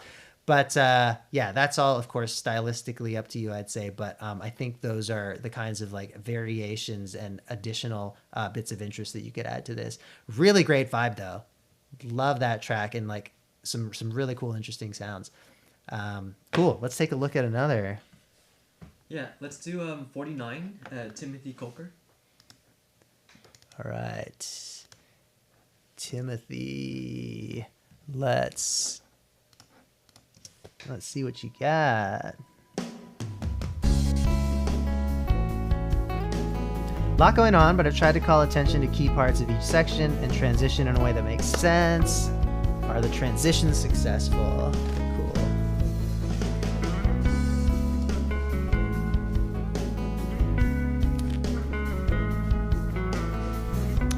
Yeah, mix is feeling solid.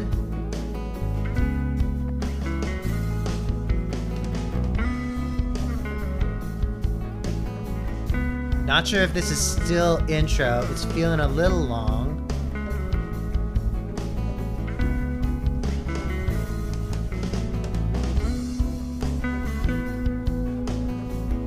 Yeah, I think if you're looking for more interest, this feels like a bit of a loop. Got a transition.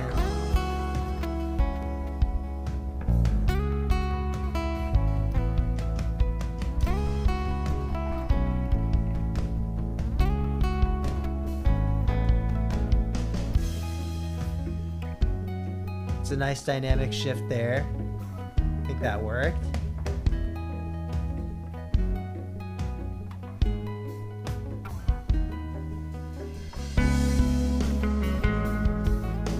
Back to like what feels like the main section. But I think some parts feel like they're lacking a lead.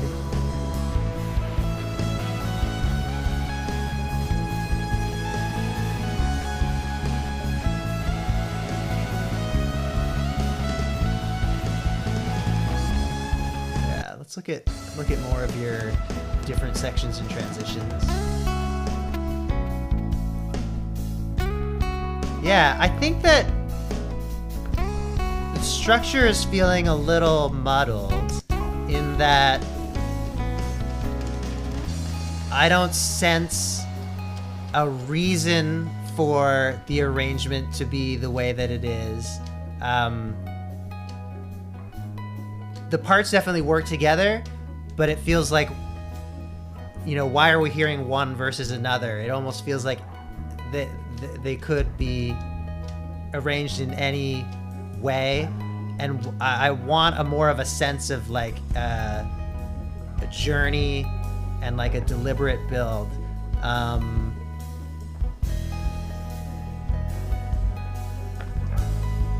Here we're building up to kind of main section again. Yeah, so we're at 5 minutes here. I think we could tighten it up. I think some of the sections feel like they go a little long, and you could introduce more elements to keep them interesting, but you could also just like shorten them up and then have a clearer kind of like progression of sections where, you know, there's a verse that makes sense to go to a pre-chorus that makes sense to go to a chorus. Just based on like the type of music and the writing that you're doing, it feels like that will give it a flow that works better than what right now feels a little bit like disjointed. But for the transitions, this one stood out to me.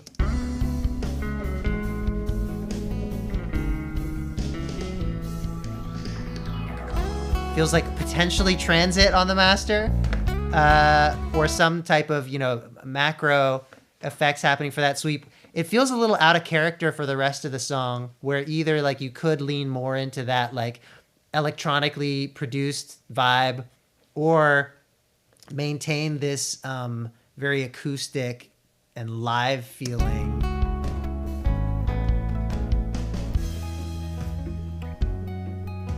But yeah, I would say a section like this doesn't feel like it has a lead part. And then a section like this feels like that guitar serves as the lead part. And so, yeah, just having more deliberateness, I think, with what the focal point is for each of your sections, and then also the arrangement of those sections. I'm not mad about most of the transitions, though. Like, it feels like in line with the genre. You've got like some build, you've got some drum fills, but that one did stand out to me for just being like all of a sudden more electronic than everything else was feeling. Yeah, hope that's helpful. What do we have lined up next, Ryan? Yeah, let's do 22, Jared LaFleur. Jared. All right.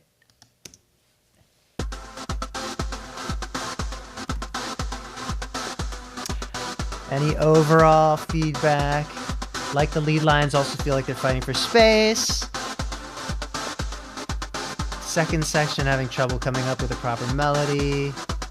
Could be different backing chords. Not sure about the game effects. Should I do a riser? Cool. A variety of things to look at.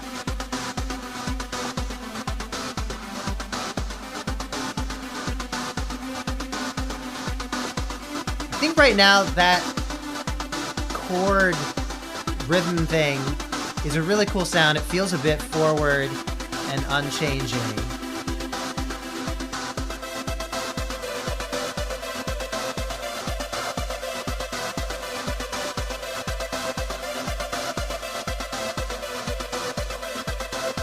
Yeah, I think a little more variation in parts just to help with dynamics would be useful. Let's see where this goes to.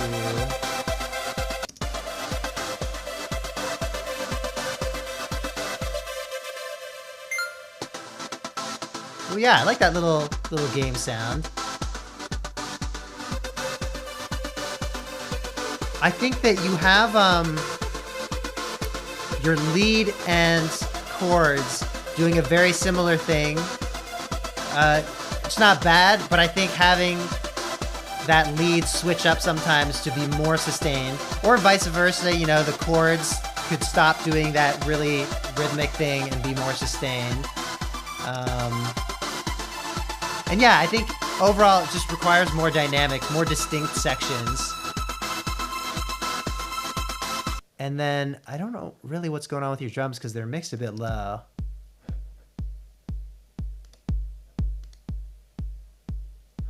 Oh wait, this is potentially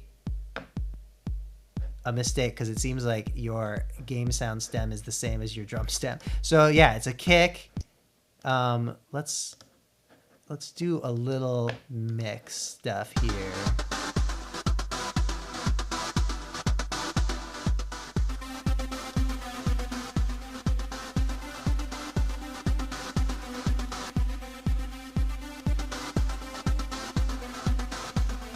Yeah, I mean, you only have a kick drum, it seems.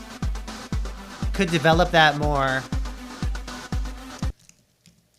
Let's throw some like EXO preset stuff here and see what it's like.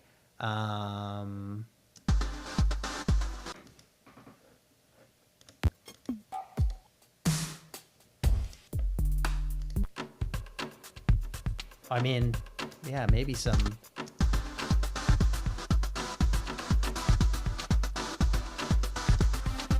Like some shuffly stuff. I mean, there's so many directions it could go. But yeah, I think the main thing I would say is like getting more contrast and dynamics into your both parts and sections. Like this, as some simple stuff, you know. Having things grow like that.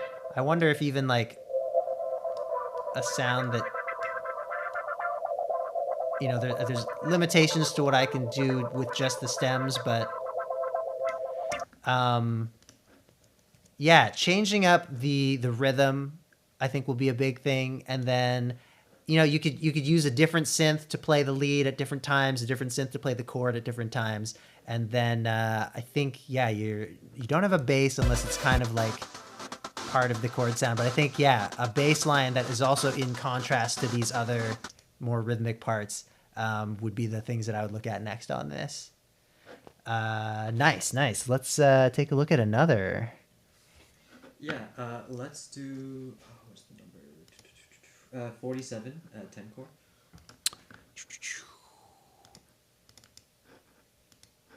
All right. You see here, kid? You gotta just go for it. Basic mixing and instrument choice, especially guitar. Don't think for about what feedback. comes after or what came before. You just gotta bend your knees. Take a deep breath. And jump.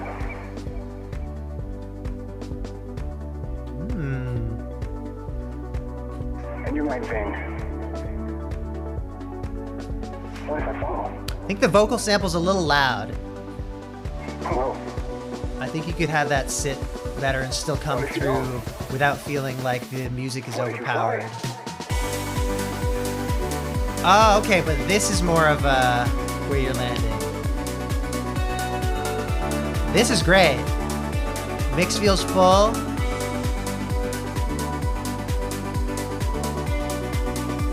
But yeah, right off the bat, it feels like you have us in a quieter spot. you see here, kid? And this moment And jump.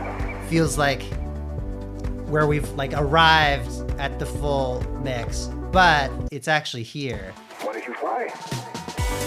So I think I would look at that intro, maybe shortening it so that you like get to the big energy part earlier than here at 40 something seconds. And then, yeah, there's a little confusion for me mix wise where like the intro starts soft with the vocal sample. It builds to another point, you know, plateaus here with the vocal sample, and then you're actually in later. Let's keep listening.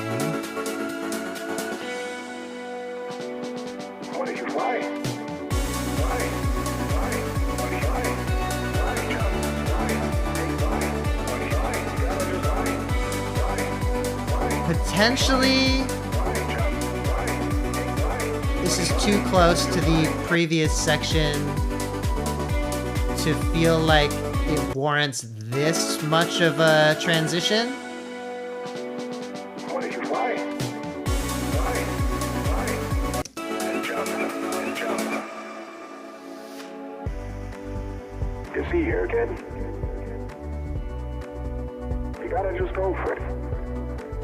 Cool. Yeah, I think that Think about what comes after or here what I'm came feeling before. like the drums could hit harder. You're definitely right to dial them back for more of a verse section, but it feels like too much. Or maybe you change up the sounds and you can have still something with like drive and energy, but that does you know, is dynamically contrasted to the bigger chorus sections. Whoa. What if you don't? What if you fly? Yeah, and then I think you could finesse this build because Jump. when all that comes in, it feels really nice and big, but because You might think, you're coming out of a pretty chill section and I know you want to go to this even bigger section, maybe this should happen more gradually. And jump. Yeah, because that, you know, when those big chords come in, what are we looking at here?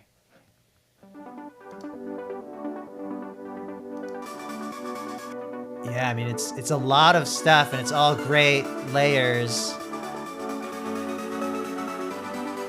But yeah, it feels like you've got almost everything in there other than your like lead chorus guitars. And yeah, I think you could build that more gradually.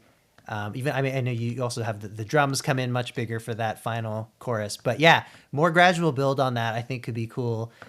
The chorus itself is super solid.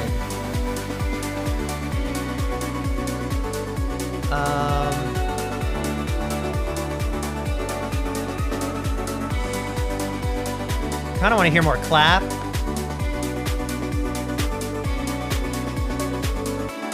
Or it could even be like a different sound, get a snare in there, get something that's more punchy, but you know, that's definitely a stylistic and subjective choice.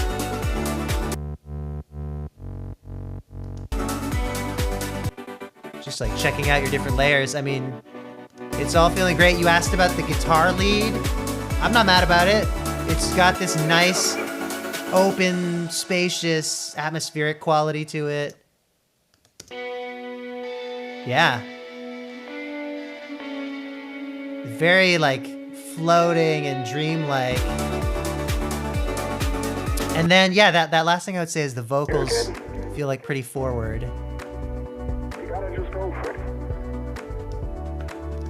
Don't think about what comes after or what came before. And I know you've already filtered these, but maybe like You just gotta bend your knees. less of those mids or the lower mids. And jump. Here, kid. You gotta just go for it. Yeah, I think losing some of the low mids for the vocal just feels like it comes through a bit better, and it doesn't feel like it's overpowering the music that's there. I also adjusted the level a bit, but yeah, I mean, it's a case of just like, unless it absolutely needs to be there, you know, frequency wise, you could lose it. Really great track though. It reminds me of, I think this act was called The Sound of Arrows. This artist that I discovered like 10 years ago, and they had like a couple like sort of big songs, and then they just kind of disappeared as far as I know. But like, it's a very specific reference for me. Check them out, because I think you could get some inspiration about ways to like get your mix into that, you know, extra crafted place. But yeah, cool track, really catchy. Let's take a look at one more before we jump into some questions again. Yeah, let's do a 26, Carrie Kid.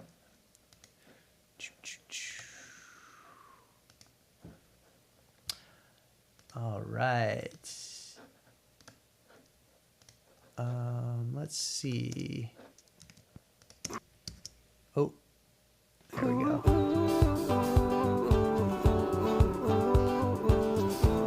Want to look at songwriting, ear candy, energy, flow, mix. Oh no, sorry, I'm looking at the wrong entry. Just mix. Okay, cool.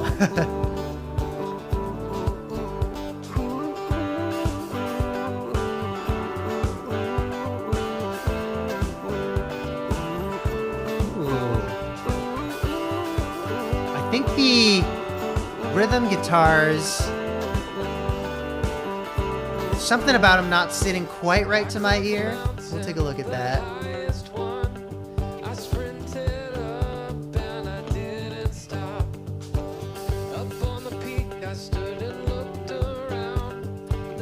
And like, your voice is sounding great here. I don't know that you need that processing in your like ooh chorus part, or you could search for something different.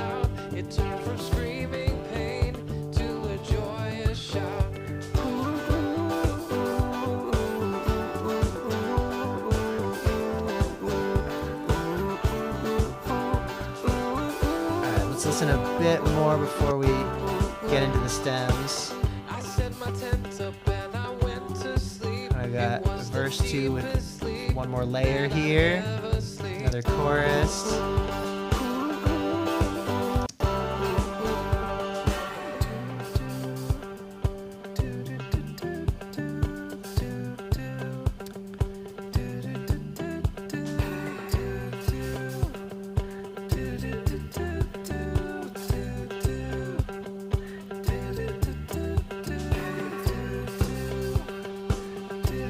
I like this build. I think you could do more with like counterpoint parts to that main vocal melody. Could be other vocals that kind of like play off of it, interlock with it, harmonize more with it. And I think structurally, I want to say that it would make more sense to put this build before this third chorus. Because I think you're starting with what feels like a chorus, maybe in a more chill way. Yeah. Or potentially you could shorten that up and get right into your verse at first. Definitely a lot of options for structure, but that does stand out to me as like you've got 3 choruses happening and then a build that kind of just ends. So I'd want to hear that build going to the chorus. And then a couple things I want to talk about the mix, the vocals and the rhythm guitars. So let's listen to your guitars. You've got this. They sound the same, but they're on different tracks.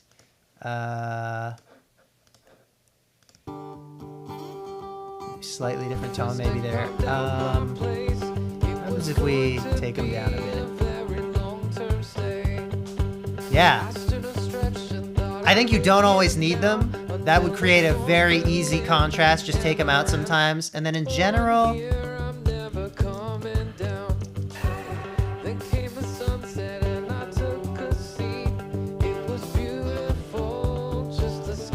I wonder if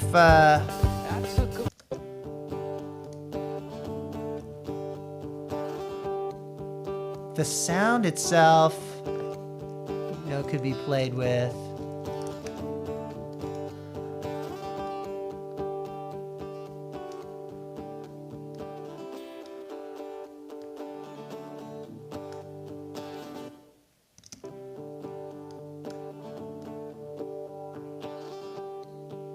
Get rid of some of the like clickiness of it. I don't know.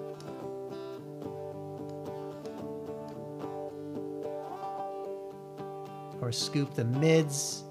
There's like it could potentially just come down to like the microphone you're using, definitely getting it as nice and pristine as possible at the source, of course, makes a difference, but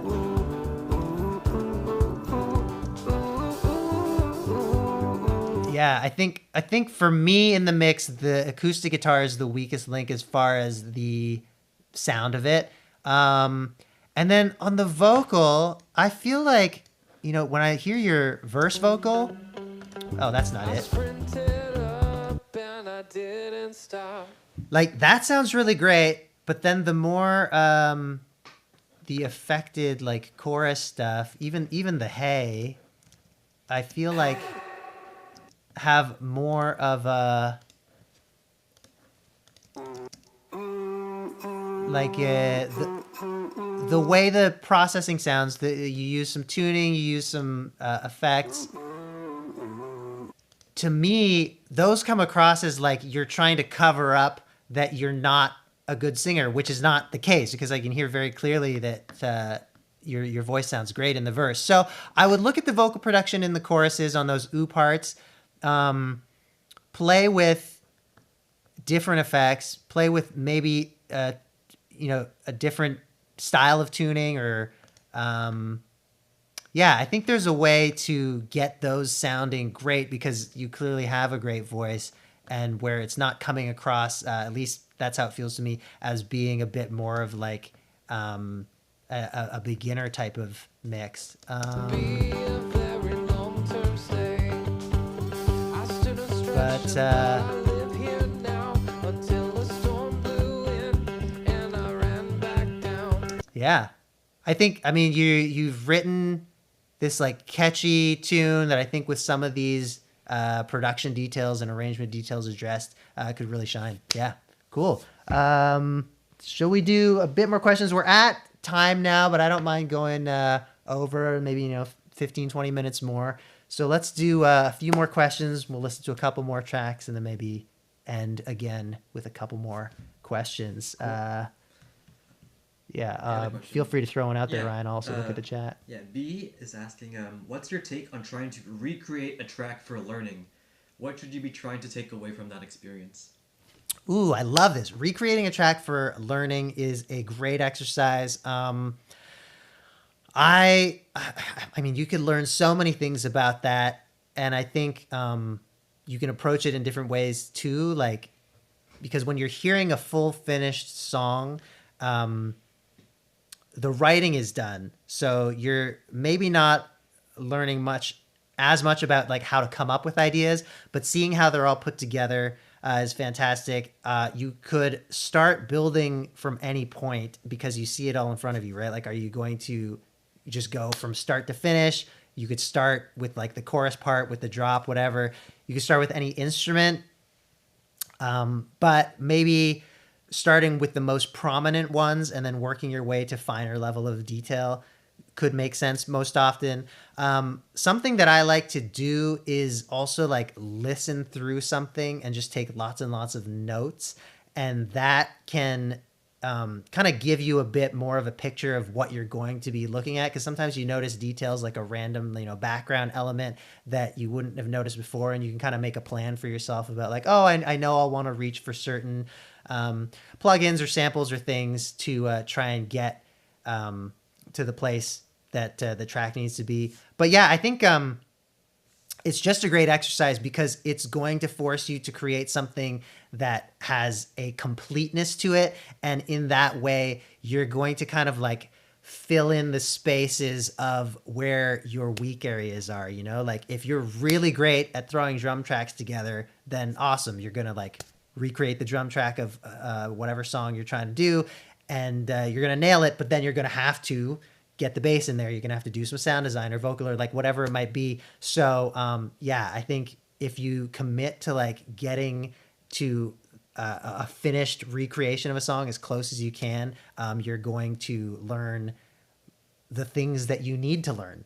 It's a great exercise. Great question. Anything else? Yeah, Owen Moriarty asks, how do I navigate wanting to be more of a recording artist than a performance artist in an industry where live performance has more immediate return and opportunity? Yeah, I mean, I feel like I am very equipped to answer that question because I stopped performing live about 7 years ago now at this point. And even up to then, it wasn't a major part of what I was doing. When I started out, I was trying to chase a lot of live gigs because it still felt like what you should be doing to grow. And maybe in some cases that's true. And maybe in some ways that does feel like the more dependable revenue stream. But I just knew that I loved being in the studio more than I liked being on the road or on stage. And so I leaned so hard into social media. And I feel like that is where the opportunity is if you're wanting to be more of that studio artist. And then, it does take different kinds of work, different kinds of focus. Like you'll be creating more content than playing gigs. And there are a lot of different things that you have to do to make that work. But then also a lot of different associations that your audience may have with that. And, I think there's different degrees that you can do different types of content and different things that will work better or not, which are so dependent on like what your identity is as an artist, what your brand is like. But yeah, I mean, I'll just put that out there as saying like, some artists are able to play that role that they come across more as an artist. And I feel like I have done so much stuff that is very much considered like content or is more outside of just music creation. You know, I love doing music education or just like experiments, and you know, I document that, put it on YouTube or on other social media. And so I totally know that a lot of people would consider me more of a content creator than an artist. And so that's like a line that you would probably have to walk if you really want to, you know, be less on the performance side of things. But yeah, totally doable, and just a matter of like trying some things out, finding what works, I would say primarily online. Cool. Yeah. Any other questions you've seen? Yeah, Joe Van Liam says, I'm sure you go into this in the book as well, but I'd love to hear your take on leadership, both within your channel team and within the communities you're a part of. Leadership. That's an interesting one. I wouldn't say that I necessarily do too much to I don't know if I want to be a leader. I think in some ways maybe I've found myself as a leader. And what comes to mind is like I now have a team. I'm doing a little bit of, you know, management.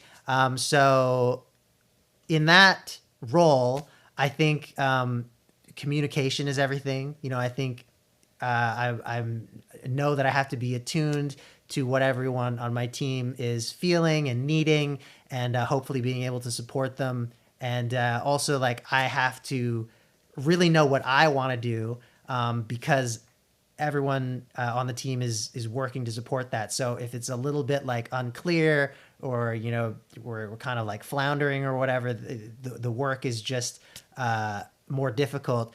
And that was okay when I was on my own. I could kind of just like try stuff, you know, mess around, not be super consistent. But both when I was on my own and now that I have a team, it's been stronger to like be focused, have goals, both in the short and the long term. And yeah, the other way that I would talk about leadership would be kind of like in the public facing part of whatever it is you would call what I'm doing, the Andrew Huang experience. And I think just being someone who's always interested in finding new things to explore, you know, whether that's music technology or ways of writing or ways of releasing or collaborating. That's just what keeps me excited about being in music.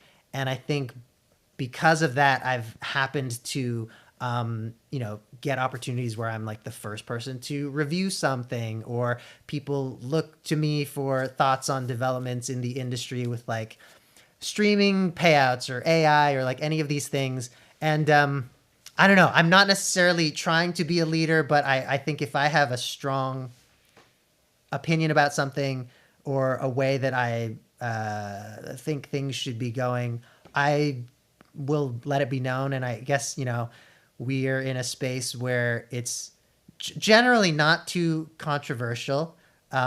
It's not, yeah, like I do feel like just by saying or putting out stuff that feels like a little bit new or different, or you know, what I want to do that's not necessarily where things are generally headed, sometimes that just kind of accidentally lands me in a place of being at the forefront. But I wouldn't necessarily say that that's the reason why I'm doing it.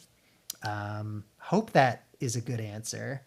Yeah, any other questions to look at right now? Estella Ramirez says, how to lean into social media, accessory, etc. when it doesn't come naturally. On camera and performing comes naturally to me, but not coming up with what will be fun or entertaining or helpful to others.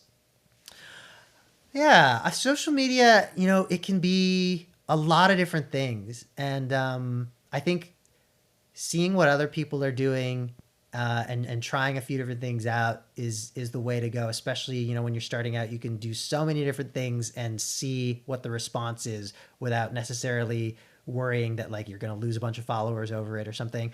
Yeah, I mean, I've seen so many different types of content and types of creators succeed with all different types of formats, even just within the music production space. Like, we have people who never show their face, wear a mask, don't talk, do talk, short form, long form. I feel like it's so open, and there isn't like necessarily one thing that's going to be the best for you.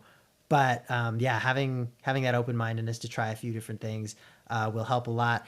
I'm trying to think if there's anything more concrete than that. I definitely do go into this a lot in the book, but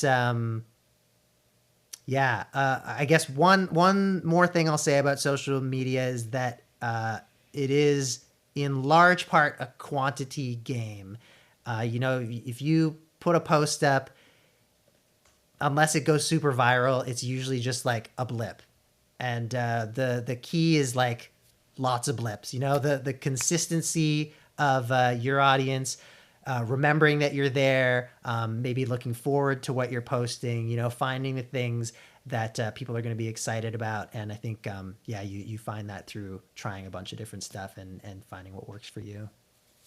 Let's do one more question, and then we'll take a look at some final tracks. Yeah, Philip Moss asks, when making music, how often do you feel you know exactly what you're doing? I know. I love that question. I mean, sometimes and sometimes not, and I think both are good. I love when I'm trying a new technique or a piece of gear or plugin or something, and so the way that I approach something new is usually having some time with it where I'm like, I have no idea what I'm doing. I think that's really good. You find out like which parts of it are intuitive for you and make sense, and what maybe you're naturally good at. And then you also get that like random surprise, beginner's luck kind of thing going on, where like maybe you do something the way it wasn't supposed to be done, and you come up with something that someone else wouldn't have. All that kind of stuff is great. And then at the same time, once you do, whatever it is, read the manual, get more familiar, practice, and then know a bit more about what you're doing, I think that brings a new dimension to what your capabilities are. So I guess it's kind of all over the place, because while I am always learning and improving, and I know so much now in some areas, it feels like I'm also always wanting to learn new things and try new things. So it kind of like the overall range of stuff keeps growing, but the proportion probably stays the same of like, searching for those new things where I do get to be a beginner again. And embracing both not knowing what I'm doing and aiming for mastery and familiarity, and then finding that next thing to always keep growing. And I don't think there's ever going to be an end to that process, nor should there be. Cool. Let's take a look at a final, let's say 3 songs that we'll give some time to, and then a couple more questions, and we'll call it there, maybe at about 1/2 past. But this has been super fun, y'all. Yeah, 39, Rose's Wolf. Sorry, what was the number? 39, Rose's Wolf. Okay. We're Rose's Wolf. That's a cool name. Cool name. Yep. Let's see what this sounds like.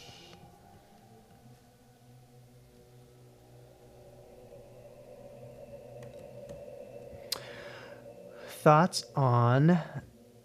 you've gotten a comment that the song sits in between trying to tell something and trying to evoke a feeling. Interesting. Too little information to be trying to tell something, and too much information to be just evoking a feeling. That's very interesting. Hoping to provide thoughts on that. The second thing is the drums. Feedback that the drums don't move or evolve as much as the synths and pads. Okay. And any additional notes, of course. Cool. I'm very interested in this based on that comment about telling versus evoking, which I don't think necessarily have to be at odds.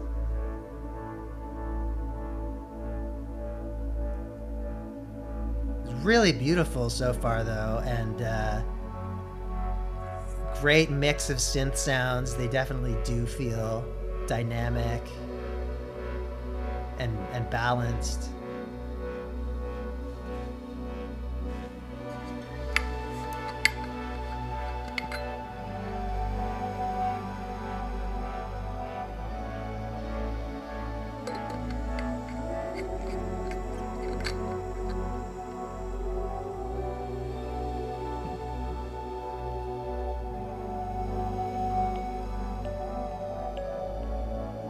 Ooh.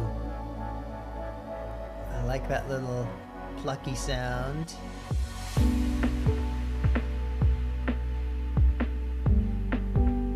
Okay, nice. Not what I was expecting after that long of a build. Interesting.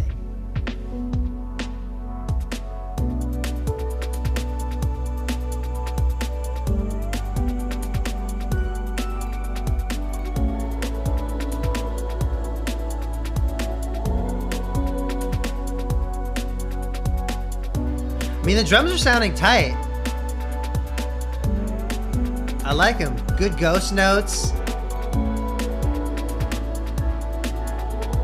The initial like filter up of the drums, and here we're filtering down again, is potentially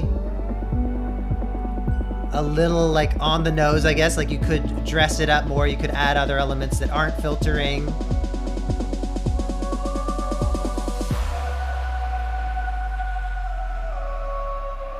Big sub drop.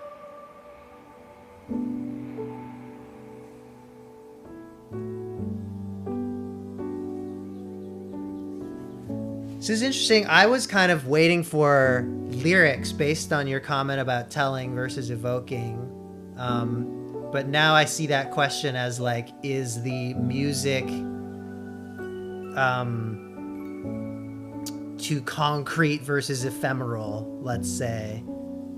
Oh, and the title of the track is Ephemeral. Right on. But I don't know. I wouldn't have given that feedback, I don't think, hearing this. I will say structurally, it's a little bit ambiguous. Because you have that really great beat-driven part and then very long sections without that rhythmic element at all. And here we're building again.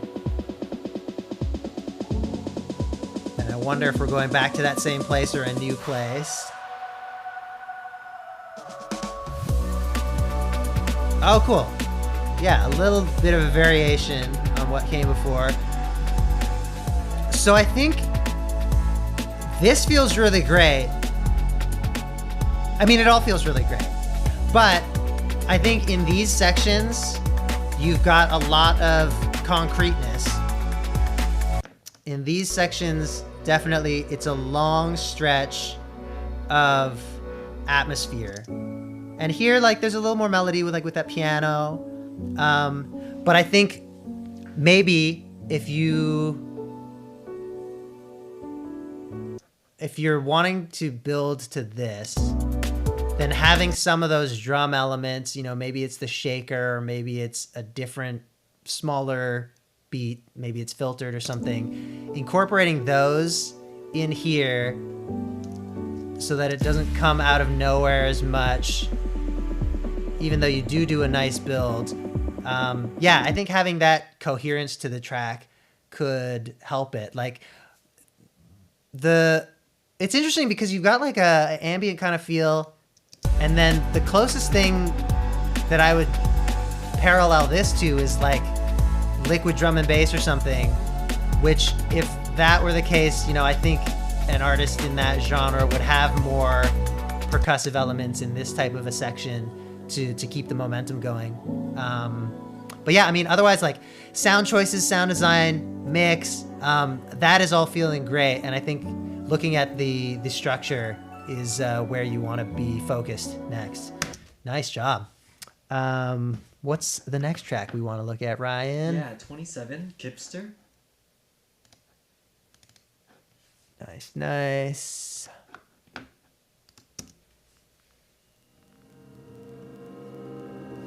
I feel the song is missing something, but can't quite put my finger on it. Vocals maybe, but something else. Okay. I feel like it's nice and full already.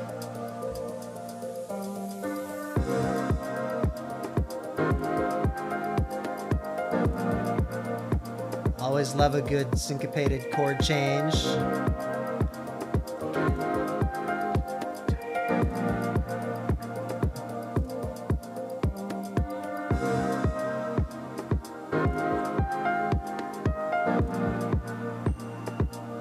Yeah, definitely a lead part. That piano is feeling a little bit lackluster.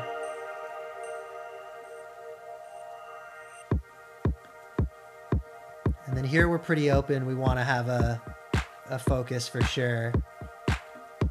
I mean, it sounds like you're pretty open because you're like vocal, maybe, maybe not. So, you know, it's definitely open. I definitely could hear a vocal on this type of a track. There's a good amount of room for it with, you know, what parts of the frequency spectrum you're using so far. This sounds great. Let's look ahead a bit where you do have the melody coming back in. Yeah.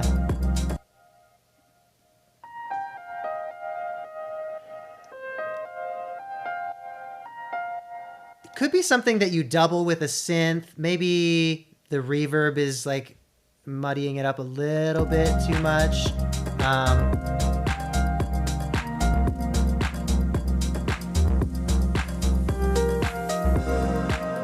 Yeah, I would definitely look into layering that piano and then possibly having it be a different instrument at different times. Because here it looks like you've got, you know, piano doing melody here.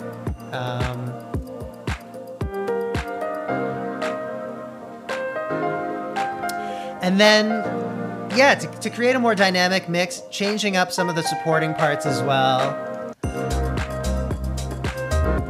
Where I'm just like really broadly like looking at your stems. You've got parts coming in for long sections, and like just looking at the waveforms even, you can see that there's not a lot of change there. So having stuff that comes in and out a bit more for like half sections, quarters of sections, that could be helpful.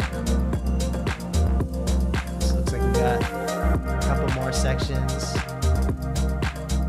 Yeah, again with this like great chill house vibe.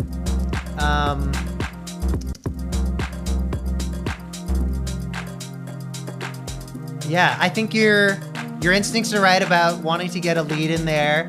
Maybe play with like vocal samples, you know, of sung phrases. Or if you were gonna keep it instrumental, you could play with different synth sounds. And I mean, it's very open where that could go. It could be a plucky sound. It could be like a sustained thing.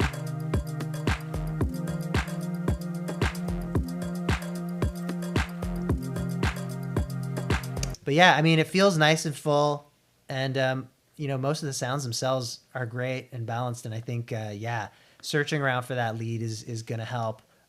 But if you're asking me, I would love a vocal in that. I think that could be, you know, something that brings some more feeling and organicness to it. And yeah, could sound really nice with a cool house vocal. Let's look at one final track today, and then we'll take some other questions. Yeah, let's do a 20 happenstance. All right.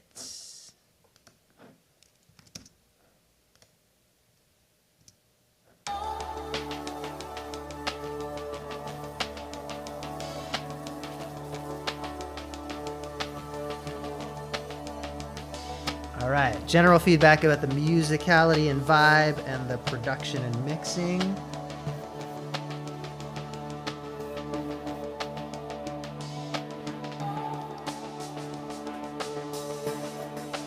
It's definitely very vibey. Good atmosphere.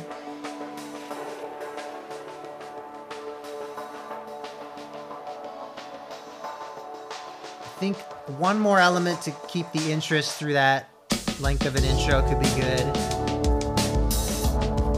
Drums sound tight.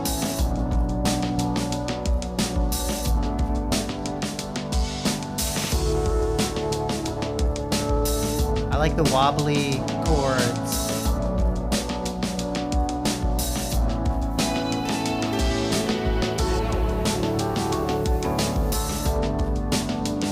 Yeah, it's really chill. sake of time, we'll skip ahead a little. Ooh.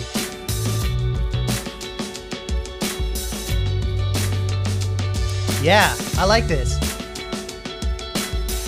Again, a through composed thing. We're going from like very different sections without repeating. Well, not very different. They definitely fit together, but they're definitely distinct.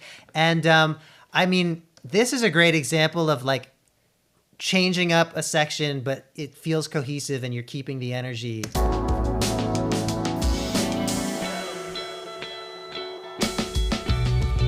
The pause helps, and then the new instruments are like totally different frequency ranges, which feels great. Feels like there's room for a lead.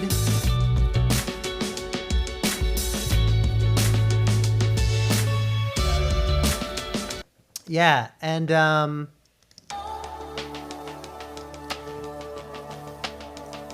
maybe the drums were a bit strange in the intro in that I feel like they kind of morphed.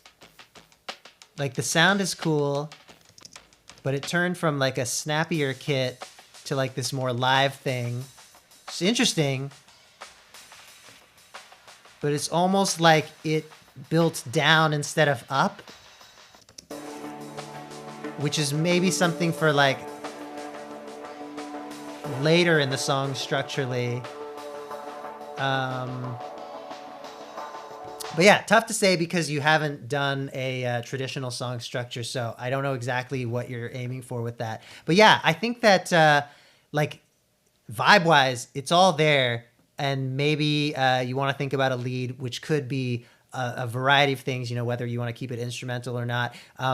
It's interesting because I don't feel like there is a particular genre identity with this. Like there's hints of lo-fi, your drum is kind of a break beat. It could touch on pop, you know, it could be like a slower tempo song that, you know, you've got a great chord progression that could support a hooky melody.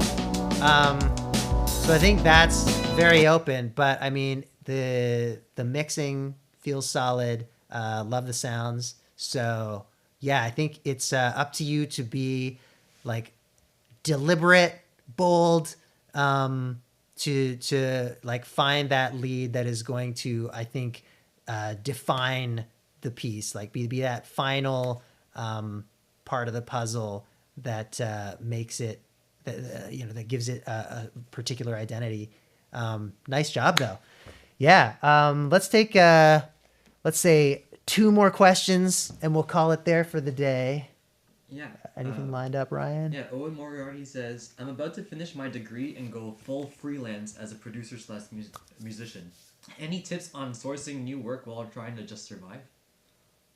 Damn. Yeah. I mean, any of your skills that you feel like you could open for hire totally makes sense. You know, when I was getting established, I did so many different things. I was doing like production and writing for hire, I guess, primarily. And that was really through just like posting stuff online and hoping that people would contact me about doing work for them. But then I would also, you know, because I got into video, I had a little bit of video skills, and literally just like friends would be like, oh, can you help me film something or photograph something? And I'd take on these like random gigs like that.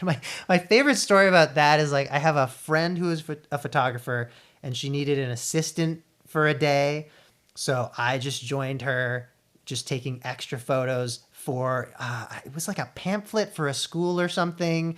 And we just had like this random teacher who had all these big ideas and was like getting kids to not do their gym class because instead we were taking photos of them.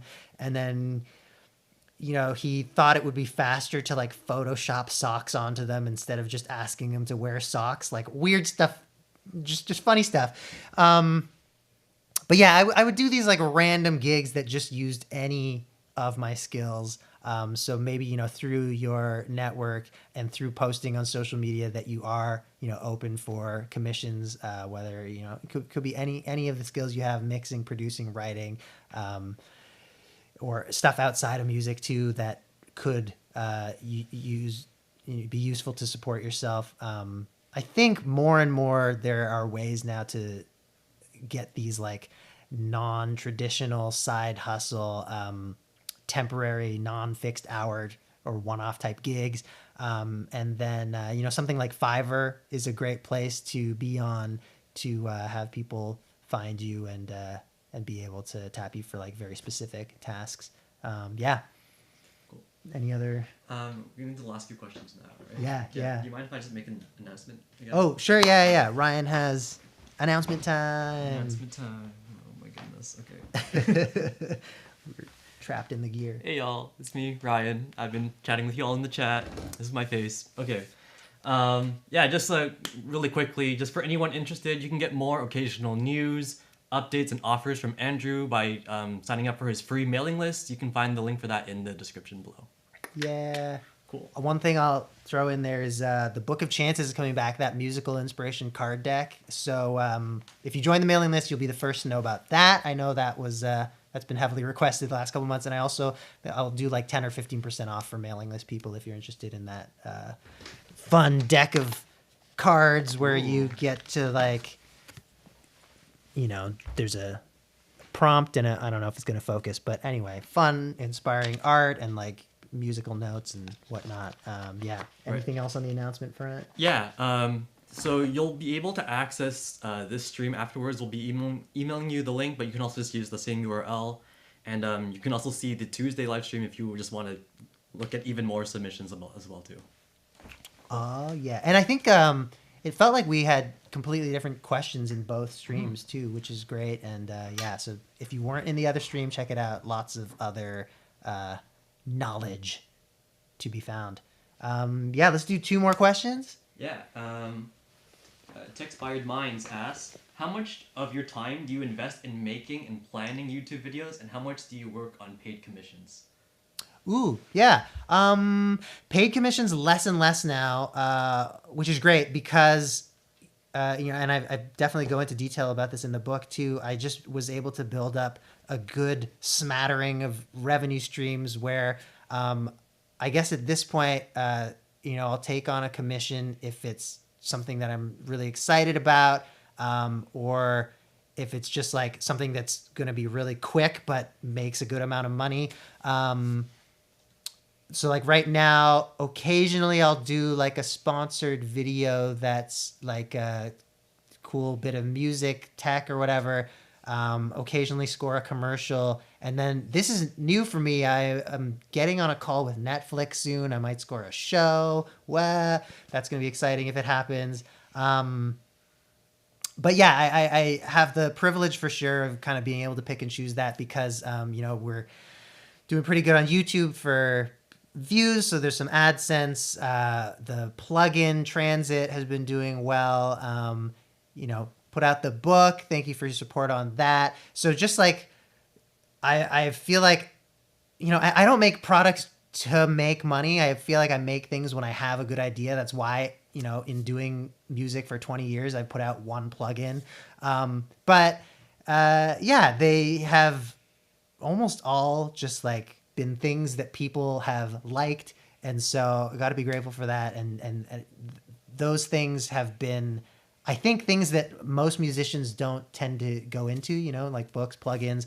And so that has made it easier in a way. There's less competition there than like trying to have people support you on a tour or a record release. I hope that answers the question. I guess there was a time element to it. I guess, mostly now I'm focused on like making music, making videos more than anything. All right. This is a fitting last question. Yeah. Ben Verdasdonk asks, will there be more masterclasses like this? They were too late sending in one of their songs, but they would still love to get feedback. Yeah, I love doing this. I think I held off, I streamed a couple times like years ago and just didn't feel like it was smooth on my end. And that is just from like not having a good setup or not having someone there moderating, all that kind of stuff. I've been really enjoying these last couple streams. Ryan has been a huge help as well in setting up and moderating. And being able to look at the chat when I can't take everything in. I love giving feedback on your tracks, so I'm definitely thinking of how I can do this more often, maybe in a way that's more open to just like anybody following, maybe in a way that's more regular. I don't know if that means, once a month or something like that, but we're definitely thinking about that as a team, how we can facilitate this type of thing more often. So yeah, glad to know it's enjoyed, and hopefully we get on that soon and make it happen more regularly. Thanks so much, guys, for submitting all your tracks, for being in the chat. Sorry that I could not get to everybody. We definitely had a lot of submissions, but I hope you were able to glean stuff from all of the things that we looked at, and your questions were awesome. And yeah, look out for those emails if you want to get the links for the recordings of these streams. And thanks again for your support on the book. This was fun. I'll see you around. New videos coming soon. Bye. Bye.